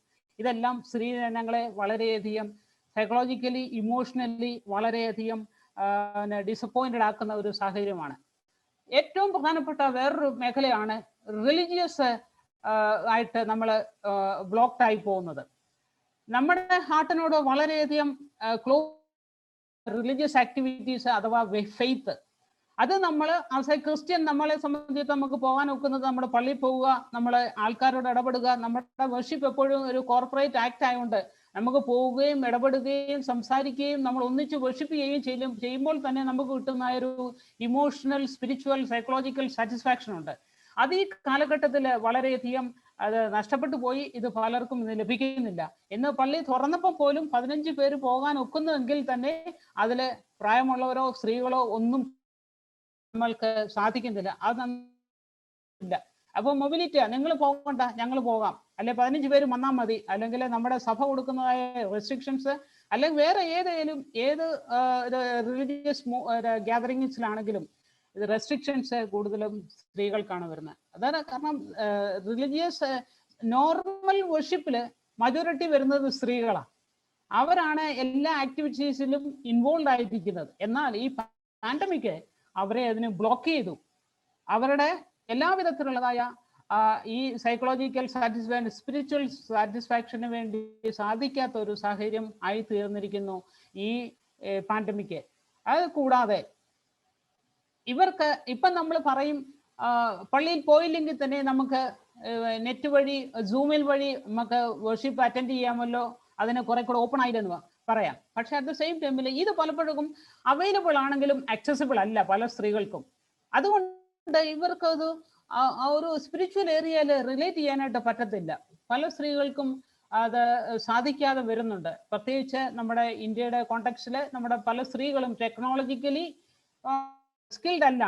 അവർക്ക് ഇതിനെക്കുറിച്ച് വളരെ ഗ്രാഹ്യം വളരെ കുറവാണ്. അതുകൊണ്ട് ഇങ്ങനത്തെ വർഷിപ്പ് സിസ്റ്റംസ് എല്ലാം ഉണ്ടെങ്കിൽ തന്നെയും, അവൈലബിൾ ആണെങ്കിൽ തന്നെയും, ഇത് ആക്സസിബിൾ അല്ലാതിരിക്കുന്നിടത്തോളം കാരണം ഇവർക്ക് അവരുടെ സ്പിരിച്വാലിറ്റി അല്ലെങ്കിൽ പള്ളിയിൽ പോകുന്നത്, അവർക്ക് ഒന്നിച്ച് വർഷിപ്പ് നടത്തുന്നത്, ഇതെല്ലാം അവർക്ക് വളരെ ബ്ലോക്കേജ് ഉണ്ടാക്കുന്നു. അതുകൊണ്ട് ഇങ്ങനെയുള്ള പ്രശ്നങ്ങളിലൊക്കെ ഇവർക്ക് ഉണ്ടാകുന്നതായ ഈ ഒപ്രസീവ് ഒരു മാനസികമായ ഇമോഷണലി കിട്ടാത്തൊരു സാറ്റിസ്ഫാക്ഷനും എല്ലാം, ഭവനത്തിലുണ്ടാകുന്നതായ പ്രശ്നങ്ങള്, മറ്റുള്ള പ്രശ്നങ്ങൾ എല്ലാം ഇവരെ വളരെയധികം തളർത്തുന്നുണ്ട്. നമ്മളത് മനസ്സിലാക്കേണ്ട കാര്യം, സോഷ്യലി നമുക്ക് വളരെയധികം പ്രശ്നങ്ങൾ ഉണ്ടാക്കുന്നു. നമുക്ക് മൊബിലിറ്റി ഇല്ല, നമ്മളെ ഉള്ളിലേക്ക് തന്നെ വലിച്ചിടുന്നു. അപ്പൊ നമ്മൾ ഡിസ്റ്റൻസിക്ക് വെക്കുന്നതുകൊണ്ട് നമുക്ക് ഒരു ഹെൽപ്പിന് പോലും മറ്റുള്ളവരെ ഇല്ല. നമുക്കൊരു പ്രശ്നം ഉണ്ടായേക്ക് തന്നെ പോലും നമുക്കൊരു കേസുമായിട്ട് ഒരു കേസ് ആരെങ്കിലും ഒരു കംപ്ലൈന്റ് ലോഡ്ജ് ചെയ്യാൻ പോലും ഒരു പോലീസ് സ്റ്റേഷനിൽ പോകാനോ മറ്റുള്ളവരുടെ ഹെൽപ്പ് ആക്സസ് ചെയ്യാനോ സാധിക്കുന്നില്ല. അപ്പോഴും നമ്മുടെ പ്രശ്നങ്ങൾ അഗ്രവേറ്റ് ചെയ്യുകയാണ്. പല വിധത്തിലും നമുക്ക് ഇൻജസ്റ്റിസ് ആണ് സ്ത്രീകൾക്ക് ഉണ്ടാകുന്നത്. അഥവാ ഈ ഇൻജസ്റ്റിസസ്, ഈ ഡിസ്ക്രിമിനേഷന് മൂലം അല്ലെങ്കിൽ ഈ ഒരു പേട്രിയാർക്കൽ സെറ്റപ്പിൽ നമുക്കുണ്ടാകുന്നതായ ഈ ഒപ്രസീവ് സിറ്റുവേഷൻ വളരെയധികം പെയിൻഫുൾ ആണ്. ഇത് ഈ ഒരു സാഹചര്യത്തിൽ വളരെയധികം ഡീപ്പായിട്ട് നമ്മളെല്ലാം അനുഭവിച്ച് അറിയുന്ന ഒരു സാഹചര്യമാണ്. നമ്മുടെ സഹജീവികളും ഇത് അനുഭവിക്കുന്നുണ്ട്. ഇന്ന് നമ്മൾ വായിക്കുന്നതായ പേപ്പറുകളിലും ന്യൂസുകളിലൊക്കെ നമ്മൾ അറിയുന്നത് ട്രാൻസ്ജെൻഡേഴ്സിനെ ഉണ്ടാകുന്ന പ്രശ്നങ്ങളെ, കൊച്ചു കുഞ്ഞുങ്ങൾക്ക് അറിയുന്നത് ആയ ദേഹോപദ്രവങ്ങൾ ഈ കാലഘട്ടത്തിൽ വളരെയധികം ശക്തമായിട്ട് കൂടിക്കൊണ്ടിരിക്കുന്നു. അതുകൊണ്ട് ഈ പാൻഡമിക്കിന്റെ സമയത്ത് സ്ത്രീകൾ, ജനങ്ങൾക്ക് അല്ലെങ്കിൽ വൾനറബിലിറ്റി ഉള്ളതായ സെക്ഷൻസ് ഒരിക്കലും ഒരു നീതി കിട്ടുന്ന ഒരു സമൂഹത്തിലല്ല നമ്മൾ ഇന്ന് ജീവിക്കുന്നത്. ഇത്രയും നമ്മൾ ഇങ്ങനെ പറയുമ്പോൾ തന്നെ നമ്മളായിരിക്കുന്നതായ ഒരു ക്രിസ്തീയ വിശ്വാസത്തിന്റെ ഭാഗമായിട്ട് നമ്മൾക്ക് ഇത് സഭയുമായിട്ടോ അഥവാ നമ്മുടെ റിലീജിയസ് നമ്മുടെ ഒരു അഫിനിറ്റിയുമായിട്ട് നമ്മളിത് കണക്ട് ചെയ്യുകയാണെങ്കിൽ ഇത് എത്രമാത്രം നമുക്ക് റിലേറ്റ് ചെയ്ത് പറയാനായിട്ട് സാധിക്കും. അത് നമ്മൾ ചിന്തിക്കുമ്പോൾ വേദപുസ്തകം നമുക്ക് തരുന്നതായ ഒരു കാഴ്ചപ്പാടുണ്ട്. നമ്മളെല്ലാവരും ദൈവ സൃഷ്ടിയിലാണ്, ഇൻ ദ ഇമേജ് ഓഫ് ഗോഡിലാണ് നമ്മളെല്ലാവരും സൃഷ്ടിക്കപ്പെട്ടത്. ദൈവം നമ്മളെ സൃഷ്ടിച്ചപ്പം ദൈവത്തിന്റെ ഇമേജിലാണ് നമ്മളെ സൃഷ്ടിച്ചത്. അത് ആണും പെണ്ണുമായി സൃഷ്ടിച്ചു. അതുകൊണ്ട് നമ്മുടെ ഇമേജ് നമ്മൾ ഓൺ ചെയ്തിരിക്കുന്ന ദൈവത്തോടാണ്. അത് ആണിനും പെണ്ണിനും തുല്യമായിട്ടാണ് ലഭിച്ചത്. അതുകൊണ്ട് പിന്നെയും പറയുന്നു, നമ്മൾ ഫ്രൂട്ട്ഫുൾ ആകാനും മൾട്ടിപ്ലൈ ചെയ്യാനും രണ്ടു പേർക്കും തുല്യമായ അവകാശമാണ് തന്നിരിക്കുന്നത്. ഒരു സ്ത്രീക്കും പുരുഷനും തുല്യ അവകാശമാണ് വന്നിരിക്കുന്നത്. അതുകൊണ്ട് we are created in the image of God. God created male and female in his own image. അത് ഗോഡ്സ് ഓൺ ഇമേജ് അത് ക്രിയേറ്റ് ചെയ്തു. അത് കഴിഞ്ഞിട്ട് ഫ്രൂട്ട്ഫുൾ ആകാനും മൾട്ടിപ്ലൈ ചെയ്യാൻ വേണ്ടിയും രണ്ടു പേർക്കും ഉള്ള ഒരു ബ്ലെസ്സിങ് ആണ് കൊടുത്തിരിക്കുന്നത്. ആൻഡ് മോർ ഓവർ നമ്മളിത് ജെനസിസിൽ നമ്മൾ അങ്ങനെ വായിക്കുന്നുണ്ടെങ്കിൽ ഈവൻ സങ്കീർത്തനത്തിലും പറയുന്നുണ്ട്, ദൈവത്തെക്കാൾ അല്പം മാത്രം താഴ്ത്തി തേജസ്സും ബഹുമാനവും അവരെ അണിയിച്ചിരിക്കുന്നു. അതുകൊണ്ട് തേജസ്സും ബഹുമാനവും ഡിഗ്നിറ്റിയും എല്ലാം തന്നാണ് ദൈവം നമ്മളെ എല്ലാ സൃഷ്ടികളെയും സൃഷ്ടിച്ചിരിക്കുന്നത്.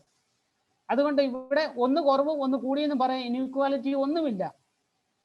ദൈവത്തെക്കാൾ അത് ഡിഗ്നിറ്റിയും ഓണറും എല്ലാം തന്നാണ് മനുഷ്യനെ ദൈവം സൃഷ്ടിച്ചിരിക്കുന്നത്. മനുഷ്യരെന്ന് പറഞ്ഞു കഴിഞ്ഞാൽ ആണിനെയും പെണ്ണിനെയും സൃഷ്ടിച്ചിരിക്കുന്നത്. ഇത് ഒരാളുടെ ഡിഗ്നിറ്റി മറ്റൊരാളുമായിട്ട് ഡിപ്പെൻഡ് ചെയ്തല്ല, അവരവർക്ക് തന്നെ തന്നിരിക്കുന്നതായ ഒരു വലിയ ഒരു ഐഡന്റിറ്റിയിൽ ലഭിച്ചിരിക്കുന്നതാണ്, ദൈവം തന്നെ തന്നിരിക്കുന്നതാണ്.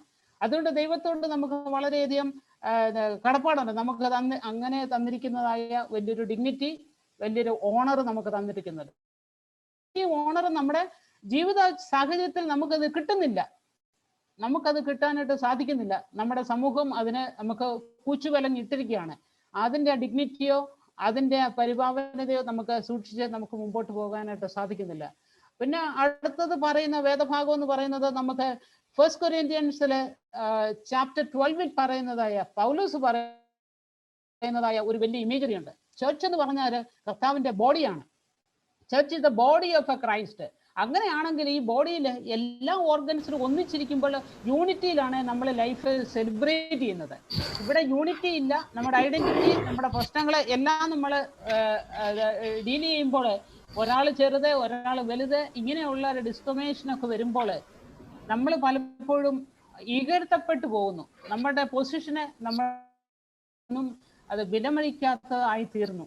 പക്ഷെ ഒരു സഭയെന്ന് പറയുന്നത് എല്ലാ ഓർഗനും കൂടെ ചേർന്നാണ്, എല്ലാ വ്യക്തികളോട് ചേർന്നാണ്, ആ യൂണിറ്റിയിൽ മാത്രമാണ് അത് ഫങ്ഷൻ ചെയ്യുന്നത്, അതിന് നന്നായിട്ട് വർക്ക് ചെയ്യാനായിട്ട് സാധിക്കുന്നത്. അപ്പം പോൾ പറഞ്ഞതായ ക്രൈസ്റ്റ് ഹെഡ് ആണെങ്കിൽ ചർച്ച് ബോഡിയും ആണെങ്കിൽ ആ ബോഡിയിൽ നമ്മളെല്ലാവരും ഒന്നിച്ച് സെലിബ്രേറ്റ് ചെയ്യേണ്ടത് ലൈഫിൽ ഒരു സെക്ഷൻ ഒരിക്കലും സെലിബ്രേറ്റിന് അത് തടസ്സപ്പെട്ട് നിൽക്കുന്നത്, ഒരിക്കലും സെലിബ്രേറ്റ് ചെയ്യാൻ പറ്റാത്ത ഒരു സാഹചര്യത്തിലാണ്. ബിക്കോസ് ഓഫ് ഈ ഹയറാർക്കി,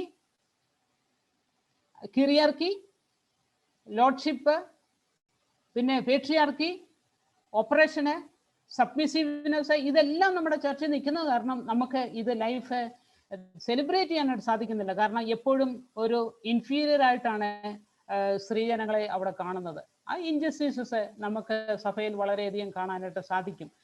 അടുത്തത് പോൾ പറയുന്നത് ഗലേഷ്യൻസ് ചാപ്റ്റർ 3 വേഴ്സസ് 27 and 28 കർത്താവിനെ നമ്മൾ സ്നാനത്തിൽ കൂടെ നമ്മൾ ധരിച്ചിരിക്കുമ്പോൾ, നമുക്ക് കർത്താവ് ഒന്നേ ഉള്ളൂ, അത് കർത്താവിനെ ധരിച്ചിരിക്കുമ്പോൾ ക്രിസ്തുവിൽ പിന്നെ സ്ത്രീയൊന്നും പുരുഷനും ഇല്ല, ജൂ ഇല്ല, ജെൻറ്റൈൽ ഇല്ല, സ്ലേവ് ഇല്ല, ഫ്രീ ഇല്ല, മെയിൽ ആൻഡ് ഫീമെയിൽ, ഈ ഡിസ്ക്രിമിനേഷനോ അല്ലെ ഇങ്ങനത്തെ ഒരു ഡിവിഷനോ ഒന്നുമില്ല, നമ്മളെല്ലാവരും ഒന്നാണെന്ന് പറയും.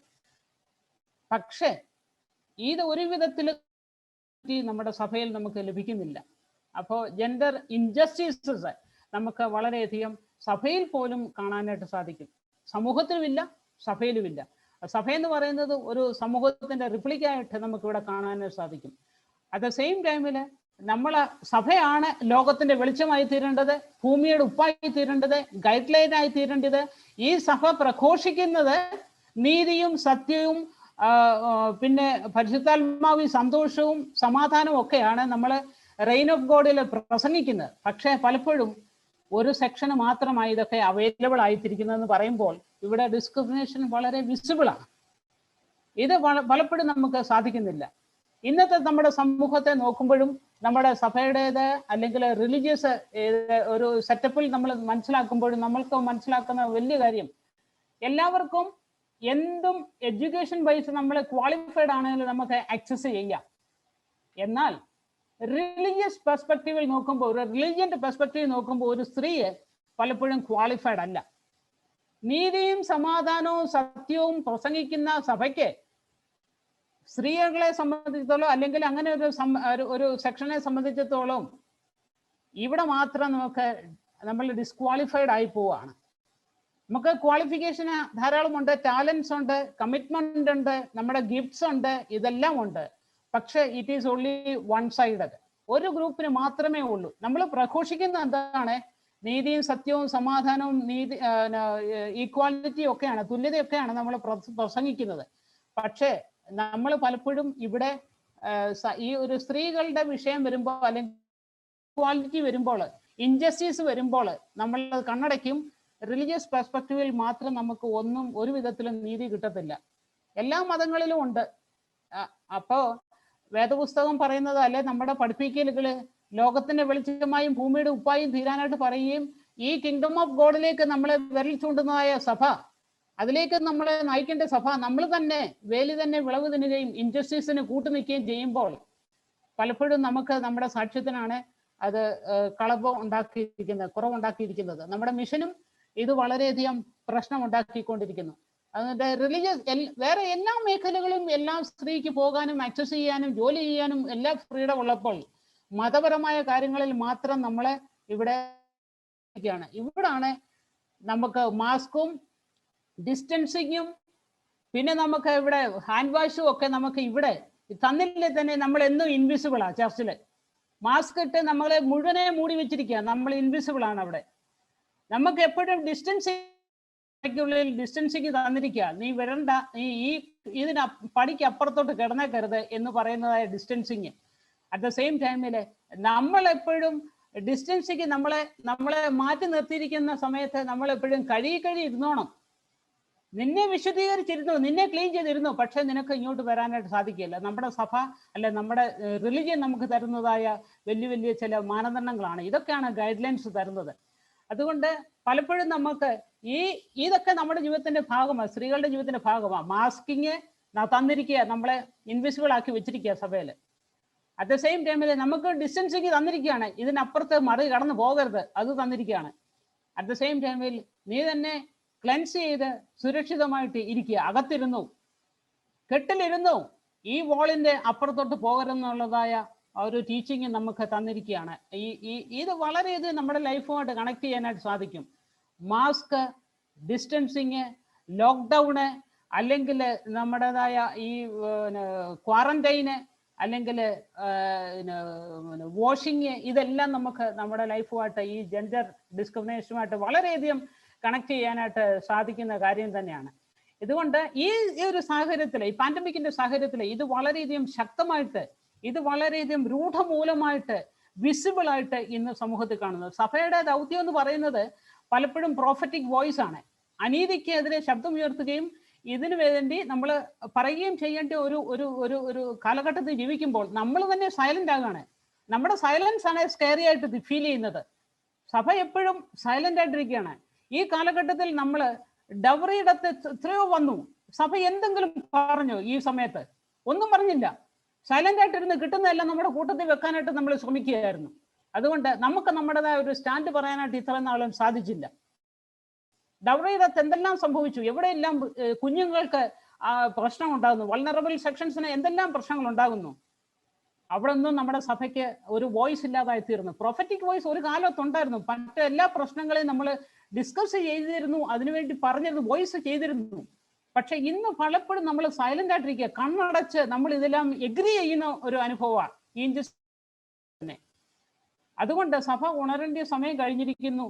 ജെൻഡർ ജസ്റ്റിസ് എല്ലായിടത്തും ഇംപ്ലിമെന്റ് ചെയ്യുകയും നീതിയും അർഹതയുള്ളതും ഡിഗ്നിറ്റി കീപ്പ് ചെയ്യേണ്ടതും ഒരാൾക്ക് കൊടുക്കേണ്ടതായ അർഹതയും കൊടുത്ത് ഈ കാലഘട്ടത്തിൽ സഭയുടെ ദൗത്യം പൂർത്തീകരിക്കേണ്ട സമയം കഴിഞ്ഞിരിക്കുന്നു. അതുകൊണ്ട് ഇവിടെ നമ്മൾ ചിന്തിക്കുന്നതായ ഈ വിഷയം ഇവിടെ കൊണ്ട് ഈ പാൻഡമിക്കിന്റെ സമയത്ത് ഡിസ്കസ് ചെയ്ത് തീർക്കുക എന്നുള്ളത് മാത്രമല്ല, for the sake of discussion നമ്മൾ ഇതിങ്ങനെ ചെയ്താൽ പോരാ. ഇത് നമ്മുടെ ജീവിതത്തിൽ പ്രാക്ടീസ് ചെയ്യുകയും വേണം. അത് എക്സിക്യൂട്ട് ചെയ്യാനുള്ള ഒരു തൻ്റെ ഇടം കൂടെ കാണിക്കണം. നമുക്ക് നിയമം ഇല്ലാഞ്ഞിട്ടല്ല, നമുക്ക് നിയമം നമ്മൾ ഇത് പാലിക്കാനായിട്ട് താല്പര്യമില്ല. കാരണം ഇത് പാലിച്ച് സ്ത്രീകളെ കൂടെ ഉൾപ്പെടുത്തി കഴിഞ്ഞാൽ പലരുടെയും ജോലി പോകും. പലരുടെയും ജോലി ഈ റിലീജിയസ് മേഖലയിൽ പലരുടെയും ഇൻസെക്യൂർ ആയി പോകും. അതുകൊണ്ട് മാത്രം അവിടെ കയറ്റത്തില്ല. ആ ഏരിയ മാത്രം നിങ്ങൾ കയറുന്നത് അത് വേലി കെട്ടി വെച്ചിരിക്കുകയാണ്. അതുകൊണ്ട് ഈ വേലി പൊളിക്കേണ്ട ആവശ്യമാണ്. കാരണം നീതിയാണ് ദൈവരാജ്യത്തിന്റെ വലിയൊരു അടയാളം. അതുകൊണ്ട് മാസ്കും വെപ്പിച്ച് ലോക്ക്ഡൌണിൽ ആക്കി സ്റ്റേ അറ്റ് ഹോം പറയുന്നതല്ല. ഇതിലൊക്കെ അപ്പുറമായിട്ട് ഒരു നീതിയുടെ പ്രവാചക ശബ്ദം സഭ ഉണ്ടാക്കുകയും അത് ഈ അടച്ചിട്ട വാതിൽ തുറക്കുകയും ഞങ്ങളെ കൂടെ എൻട്രി ചെയ്യിപ്പിക്കുകയും ചെയ്യുമ്പോൾ സ്ത്രീക്കും അല്ലെങ്കിൽ ഈ വൾനറബിൾ സെക്ടറൊക്കെ നോക്കുന്നത് എന്ന് ഈ സൂര്യൻ ഉദിക്കും ഞങ്ങൾ ഒരിക്കലും ഇല്ലാത്തൊരു വിധത്തിൽ ഇന്ന് വളരെയധികം സൈലന്റ് ആയിട്ടാണ് ഇന്ന് സഭ ഇതിനെയൊക്കെ കാണുന്നത്. അതുകൊണ്ട് ഈ പാൻഡമിക്കിന്റെ സമയത്ത് മാത്രമല്ല, സ്ത്രീകളെ റെക്കഗ്നൈസ് ചെയ്യുകയും അവർക്ക് പവർ ഡിസ്ട്രിബ്യൂട്ട് ചെയ്യുകയും അവർക്ക് മറ്റു വിധത്തിലെ ഫ്രീഡം കൊടുക്കുകയും അവരുടെ ഡിഗ്നിറ്റിയെയും അവർക്ക് ആവശ്യമായ റെസ്പെക്റ്റും കൊടുത്ത് ഉൾക്കൊള്ളുകയും ചെയ്യുമ്പോൾ കേവലം ഒരു സ്ത്രീയെ സെക്ഷുവൽ ഓബ്ജക്റ്റായി കാണാതെ, നമുക്ക് തലമുറ ഉണ്ടാകാൻ വേണ്ടിയുള്ള ഉപകരണമായി കേവലം കാണാതെ, അവർക്കും മനസ്സും ശരീരവും അവർക്കും ഐഡന്റിറ്റി ഉണ്ടെന്നും ഡിഗ്നിറ്റി ഉണ്ടെന്നും മനസ്സിലാക്കിക്കൊണ്ട് അവരെ ഉൾക്കൊള്ളുവാനായിട്ടും അവരുടെ ടാലൻസ്, അവരുടെ ഡെഡിക്കേഷന്, അവരുടേതായ പൊട്ടൻഷ്യൽസ് എല്ലാം ഉപയോഗിച്ചുകൊണ്ട് ഈ സമൂഹത്തിന്റെ വളർച്ചയ്ക്ക് അവരെ കൂടെ പങ്കെടുപ്പിക്കുക എന്നുള്ളത് സഭയുടെ വലിയൊരു ദൗത്യമാണ്. അത് മറന്നു പോകാതെ വീണ്ടും വീണ്ടും അത് ഓർപ്പിക്കേണ്ട ഒരു ദൗത്യം ഞങ്ങൾക്കും ഉണ്ട്, അത് നമ്മളായിരിക്കുന്ന സമൂഹത്തിനുണ്ട്. ഒരു കാരണവശാലും ജെൻഡർ ജസ്റ്റിസ് എന്ന് പറയുന്നത് സ്ത്രീകൾക്ക് വേണ്ടി മാത്രം പറയുന്നതല്ല. സമൂഹത്തിൽ ഒറ്റപ്പെടുകയും ഡിഗ്നിറ്റി കിട്ടാത്തവർക്കും നീതി കിട്ടാത്തവർക്കും വേണ്ടി സംസാരിക്കുന്നതായ ഒരു മേഖലയാണ് ജെൻഡർ ജസ്റ്റിസ്. ഇത് എല്ലാ കുഞ്ഞുങ്ങൾക്കും പുരുഷന്മാർക്കും സ്ത്രീകൾക്കും എല്ലാവർക്കും നീതി കിട്ടണം. അത് ആ നീതിയിൽ അധിഷ്ഠിതമാണ് നമ്മൾ പറയുന്നതായ ഗോസ്പൽ. അത് എല്ലാവർക്കും വളരെ ശക്തമായിട്ട് ലഭിക്കുകയും ആ വിധത്തിലേക്ക് എല്ലാവർക്കും വാതായനം തുറക്കുന്ന ഒരു മേഖലയും ആയി തീരണം. ഈ പാൻഡമിക്കിൽ മാത്രം ഡിസ്കസ് ചെയ്ത് ഇവിടെ കൂട്ടിക്കെട്ടുകയല്ല, ഇത് നമുക്കൊരു തുടക്കമായിരിക്കട്ടെ. എല്ലാവർക്കും നീതി ലഭിക്കുവാനായിട്ട് സഭയും വളരെ ശക്തമായിട്ട് മുമ്പോട്ട് നീങ്ങണം. സഭയുടെ ചില സ്റ്റാൻഡുകൾ സമൂഹത്തിന് കാണിക്കണം, സമൂഹത്തിന്റെ ചൂണ്ടുപലകയായിട്ട് ഇരിക്കണം. അങ്ങനെ ഒരു വളർച്ച ഉണ്ടാകുന്ന ഒരു സമൂഹത്തിന്റെ ഭാഗമായി തീർന്ന് എനിക്ക് എന്നെ പോലെ ആയിരിക്കുന്ന ഒരു സ്ത്രീക്ക് സ്വത്വം ഈ ജീവിക്കുന്ന സമയത്തെങ്കിലും ഐഡന്റിഫൈ ചെയ്തു അല്ലെ റെക്കഗ്നൈസ് ചെയ്തെന്ന് മനസ്സിലാക്കിയിട്ട് മരിക്കാനായിട്ട് സാധിക്കുമോ എന്ന് മാത്രമേ ഉള്ളൂ ഇപ്പോൾ സംശയം. എന്തെങ്കിലും ഈ സഭ കണ്ണു തുറക്കുമോ? അല്ലെങ്കിൽ ഇതുപോലുള്ളതായ ഇൻജസ്റ്റിസിനെതിരെ വോയിസ് ഉണ്ടാകുമോ? അല്ലെങ്കിൽ ഈ പാൻഡമിക് നമുക്ക് വീണ്ടും നമ്മളെ ഒപ്രസ് ചെയ്യുന്ന പോലെ തന്നെ സഭ നമുക്ക് ഒപ്രസീവായി തീരുമോ? വീണ്ടും ഞാൻ പറയുന്നു, ഒരു കുഞ്ഞ് ലോകത്തിലേക്ക് ജനിക്കുമ്പോൾ ഒരു വലിയ ഓപ്പറേറ്റീവ് ഒരു കുഞ്ഞ് ഈ സൊസൈറ്റിയുടെ ഒരു വലിയ ഡിസ്ക്രിമിനേഷന്റെ ഭാഗമായി തീരുകയും ഒരു കുഞ്ഞിനെ മാമോദീസ കൊടുത്ത് ഒരു സ്ത്രീ കുഞ്ഞിനെ ഒരു റീബോണായി വരുമ്പോൾ ആ ആള് ഇനീക്വാളിറ്റിയുടെ ഭാഗമായി തീരുകയും ചെയ്യുന്നതല്ലാതെ ആളിനെ അതിന്റെ പൂർണ്ണതയിലേക്ക് വളർത്താനും പുഷ് ചെയ്യാനും എൻകറേജ് ചെയ്യാനും ഡിഗ്നിഫൈഡ് ആയിട്ട് ഓണർ കൊടുത്തത് ആ ആളിൻ്റെത് വ്യക്തിത്വത്തെ വളർത്തിയെടുക്കാനായിട്ടും ഡിസ്ക്രിമിനേഷൻ ഇല്ലാതെ സബ്ജുഗേഷൻ ഇല്ലാതെ ഇൻഫീരിയോറിറ്റി ഇല്ലാതെ വളർത്തിക്കൊണ്ടുവരാനായിട്ടും നമുക്ക് ഒരു ജെൻഡർ ബാലൻസ്ഡ് ആയിട്ടുള്ള ഒരു സമൂഹത്തെ കെട്ടുപണിയാനായിട്ട് സാധിക്കും. അപ്പോൾ നമ്മുടെ ഇൻജസ്റ്റിസസ് കുറയുകയും ചെയ്യും. അതുകൊണ്ട് ഈ ഒരു സമൂഹത്തിന്റെ ഒരു പശ്ചാത്തലത്തിൽ പലപ്പോഴും സ്ത്രീകൾക്ക് മാത്രമല്ല ഈ റോള്, സ്ത്രീകൾ മാത്രമല്ല ഈ വിഷയം സംസാരിക്കേണ്ടത്. ജെൻഡർ ജസ്റ്റിസ് നമ്മുടെ ഫാമിലിയിലും നമ്മുടെ സമൂഹത്തിലും നമ്മുടെ സഭയിലും എല്ലാം നമ്മൾ ഇതൊരു കരിക്കുലമായിട്ട് എടുക്കുകയും ഇത് നമ്മൾ പഠിപ്പിക്കുകയും നമ്മുടെ കുഞ്ഞുങ്ങളെയും നമ്മുടെ യൗവനക്കാരെയും നമ്മുടെ സ്ത്രീകളെയും ഇത് പഠിപ്പിക്കുകയും ഇതിനുവേണ്ടി വളരെ ശക്തമായിട്ട് പ്രവർത്തിക്കുകയും ചെയ്തെങ്കിൽ മാത്രമേ ഇത് കാലങ്ങൾ കൊണ്ട് മാത്രമേ ഇതിനെ ഒരു സിസ്റ്റമായിട്ട് കൊണ്ടുവരാനായിട്ട് സാധിക്കുകയുള്ളൂ. അത് ഇന്ത്യയിൽ മാത്രമാണ് ഇത്രയും മാത്രം നമുക്ക് ഇൻജസ്റ്റിസസ് അനുഭവിക്കുന്നത്. ഇന്ത്യയിലും നമുക്ക് ധാരാളം നിയമങ്ങളുണ്ട്. അതൊക്കെ ഇംപ്ലിമെന്റ് ചെയ്ത് ഒരിക്കലും സഭ അതിന് മീതയിലൊന്നും അല്ല. അതുകൊണ്ട് ഈ സമൂഹം തന്നിരിക്കുന്നതായ നീതി, ഈ നിയമപ്രകാരമുള്ള നീതി അത് മനസ്സിലാക്കിക്കൊണ്ട് അത് അർഹതയുള്ളത് കൊടുക്കുവാനായിട്ട് സഭയ്ക്കും സമൂഹത്തിനും സാധിക്കണം. ആരുടെയും ഔദാര്യത്തിൽ ആർക്കും ഒന്നും കൊടുക്കണ്ട. അവർക്ക് അർഹതയുള്ളത് അവരുടെ റൈറ്റ് ആണെന്ന് മനസ്സിലാക്കിക്കൊണ്ട് അവരെ ഉൾക്കൊള്ളുകയും സ്നേഹിക്കുകയും കരുതുകയും അവരുടെ സമൂഹത്തിന്റെ പാർട്ടായിട്ടും ഹ്യൂമൻ ബീയിങ് ആയിട്ടും കണ്ട് അവരെ ഉൾക്കൊള്ളുകയും ചെയ്തു കഴിഞ്ഞാൽ ഈ ഇൻജസ്റ്റിസസ് കുറയും. അവരുടെ ഐഡന്റിറ്റി നമുക്ക് അഫേം ചെയ്യാനായിട്ട് സാധിക്കും. അതുകൊണ്ട് ഇതുപോലുള്ള എഫേർട്ടുകൾ ഏറ്റവും ശക്തമായിട്ട് മൂവ് ചെയ്യട്ടെ. അതുകൊണ്ട് വേദപുസ്തകം അഫേം ചെയ്യുന്ന എനിക്ക് നിങ്ങൾക്കും ഈ ഒരു ഇൻജസ്റ്റിസിനെ മാറ്റി ഇനീക്വാലിറ്റി മാറ്റി ഓരോരുത്തരുടെയും ഐഡന്റിറ്റിയും അഫേം ചെയ്യുന്ന ഒരു മേഖലയായി തീരുവാനായിട്ട് നമുക്ക് ഒന്നിച്ച് പ്രവർത്തിക്കാം. എങ്കിൽ മാത്രമേ ദൈവരാജ്യത്തിന്റെ പ്രഘോഷകരായി തീരാനായിട്ട് സാധിക്കുള്ളൂ.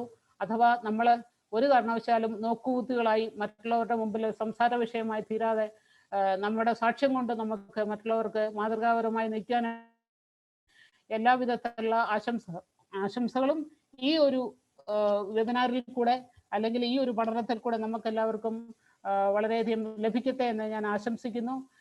ഈ ഒരു സാഹചര്യം തന്നതായ എല്ലാവരോടുള്ള നന്ദിയും കടപ്പാടും അറിയിക്കുന്നു. Thank you. ബഹുമാനപ്പെട്ട VS വർഗീസച്ചൻ, മൂർത്തി വർഗീയച്ചൻ, ശേഷം കേൾവിക്കാരായിരിക്കുന്ന എല്ലാ പ്രിയപ്പെട്ടവരുമേ, ഇപ്രകാരം ഒരു വേദി പങ്കിടുന്നതിന് എനിക്കും അവസരം തന്ന പ്രിയപ്പെട്ടവരോടുള്ള പ്രത്യേക സന്തോഷവും നന്ദിയും അറിയിക്കുന്നു. പ്രത്യേകിച്ച് ഡോക്ടർ അശ്വതി ജോൺ നടത്തിയതായിട്ടുള്ള ഈ ഒരു പ്രസന്റേഷൻ കേൾക്കുവാനായിട്ട് കഴിഞ്ഞതിലും സന്തോഷം. മുമ്പ് VS വർഗീസച്ചൻ സൂചിപ്പിച്ചതുപോലെ സെറാംപൂർ കോളേജിന്റെ വൈസ് പ്രിൻസിപ്പൽ പദവി ലഭിച്ചതിന് ശേഷം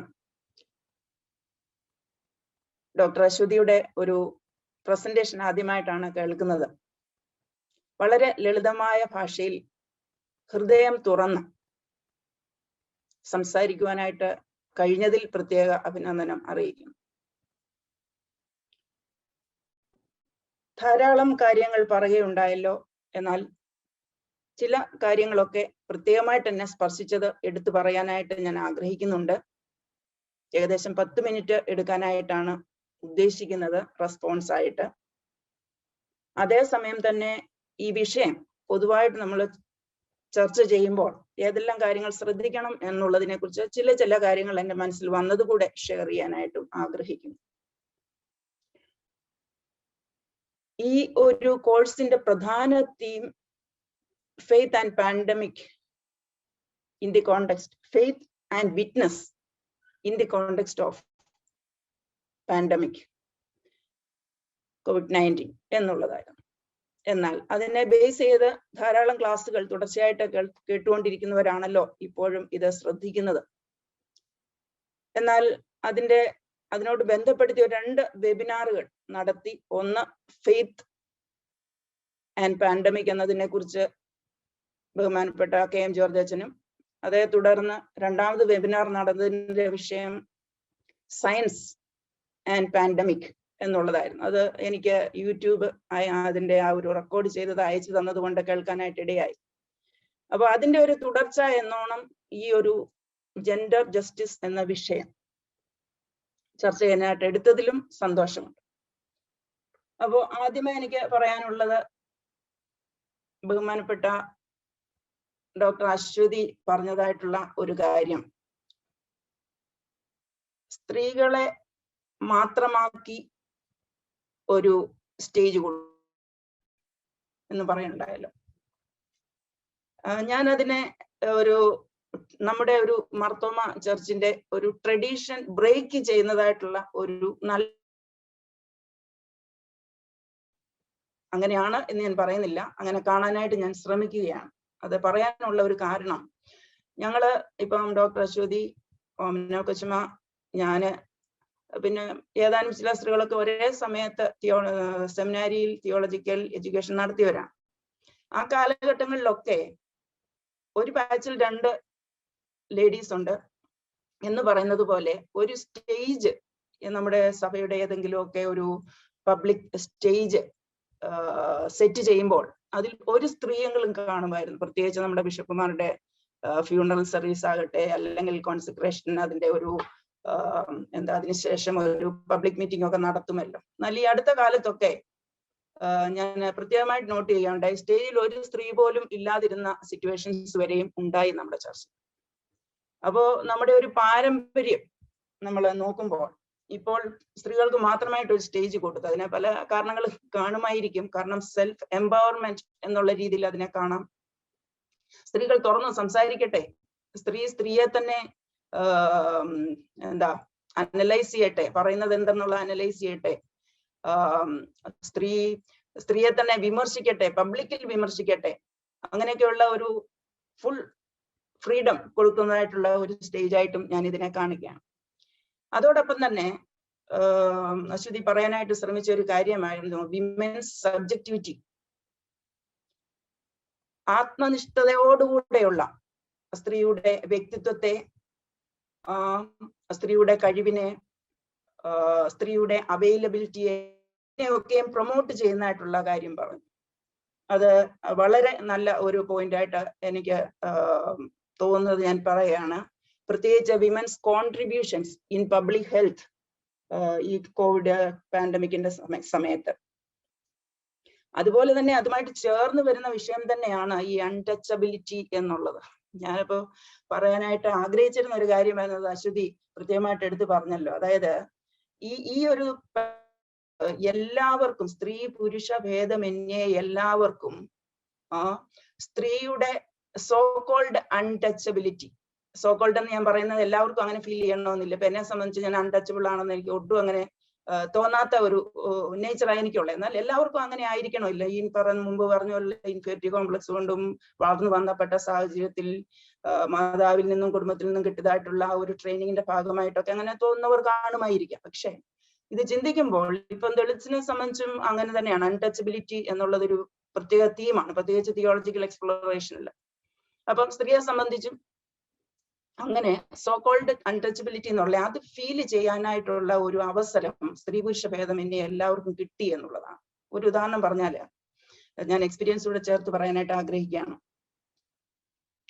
ഇപ്പോ വീട്ടിൽ ദിനപത്രം ഇടുന്നു, മനോരമ പത്രം ഇടുന്നു.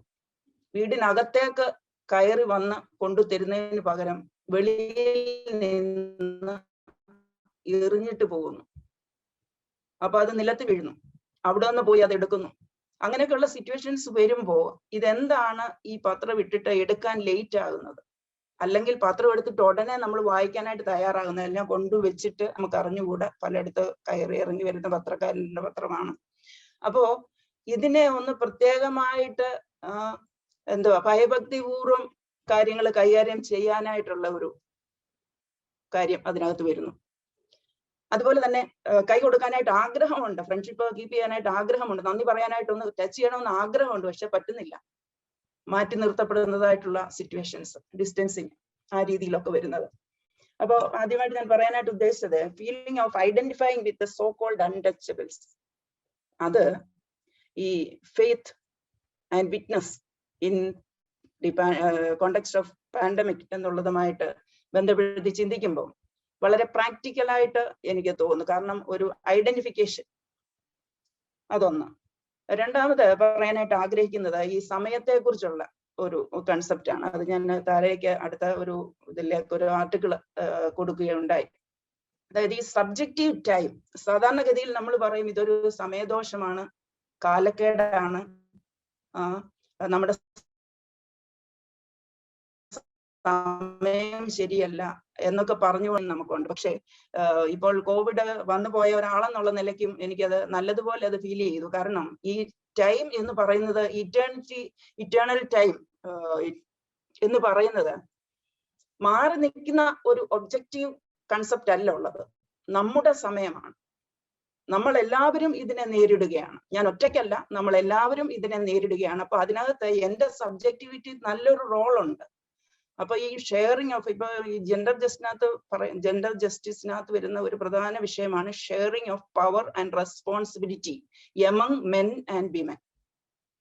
അപ്പൊ നമുക്ക് കിട്ടിയിട്ടുള്ളതായിട്ടുള്ള ആ പവർ, അശ്വതി അത് പറഞ്ഞല്ലോ, ഇമേജ് ഓഫ് ഗോഡ് എന്ന് പറയുന്ന ആ ഒരു നമ്മുടേതായിട്ടുള്ള ആ പവർ എന്ന് പറയുന്നത്, അതോറിറ്റി എന്ന് പറയുന്നത് പരിശുദ്ധാത്മാവ് നമ്മിൽ ഇൻവെസ്റ്റ് ചെയ്തിട്ടുള്ളതാണ് എന്ന് നമ്മൾ വിശ്വസിക്കുമ്പോൾ അതെല്ലാം, ആ ഒരു കരിസ്മ എല്ലാം എടുത്ത് ഉപയോഗിക്കാനായിട്ടുള്ള ബെസ്റ്റ് ടൈമാണ് ഇത് എന്നുള്ള ഒരു എന്താ പറയാ, ഞാൻ ഒരു തരത്തിൽ പറഞ്ഞാൽ ഒരു വീറും വാശിയൊക്കെ നമ്മുടെ ഉള്ളിൽ സ്വാഭാവികമായിട്ടുണ്ടാകും.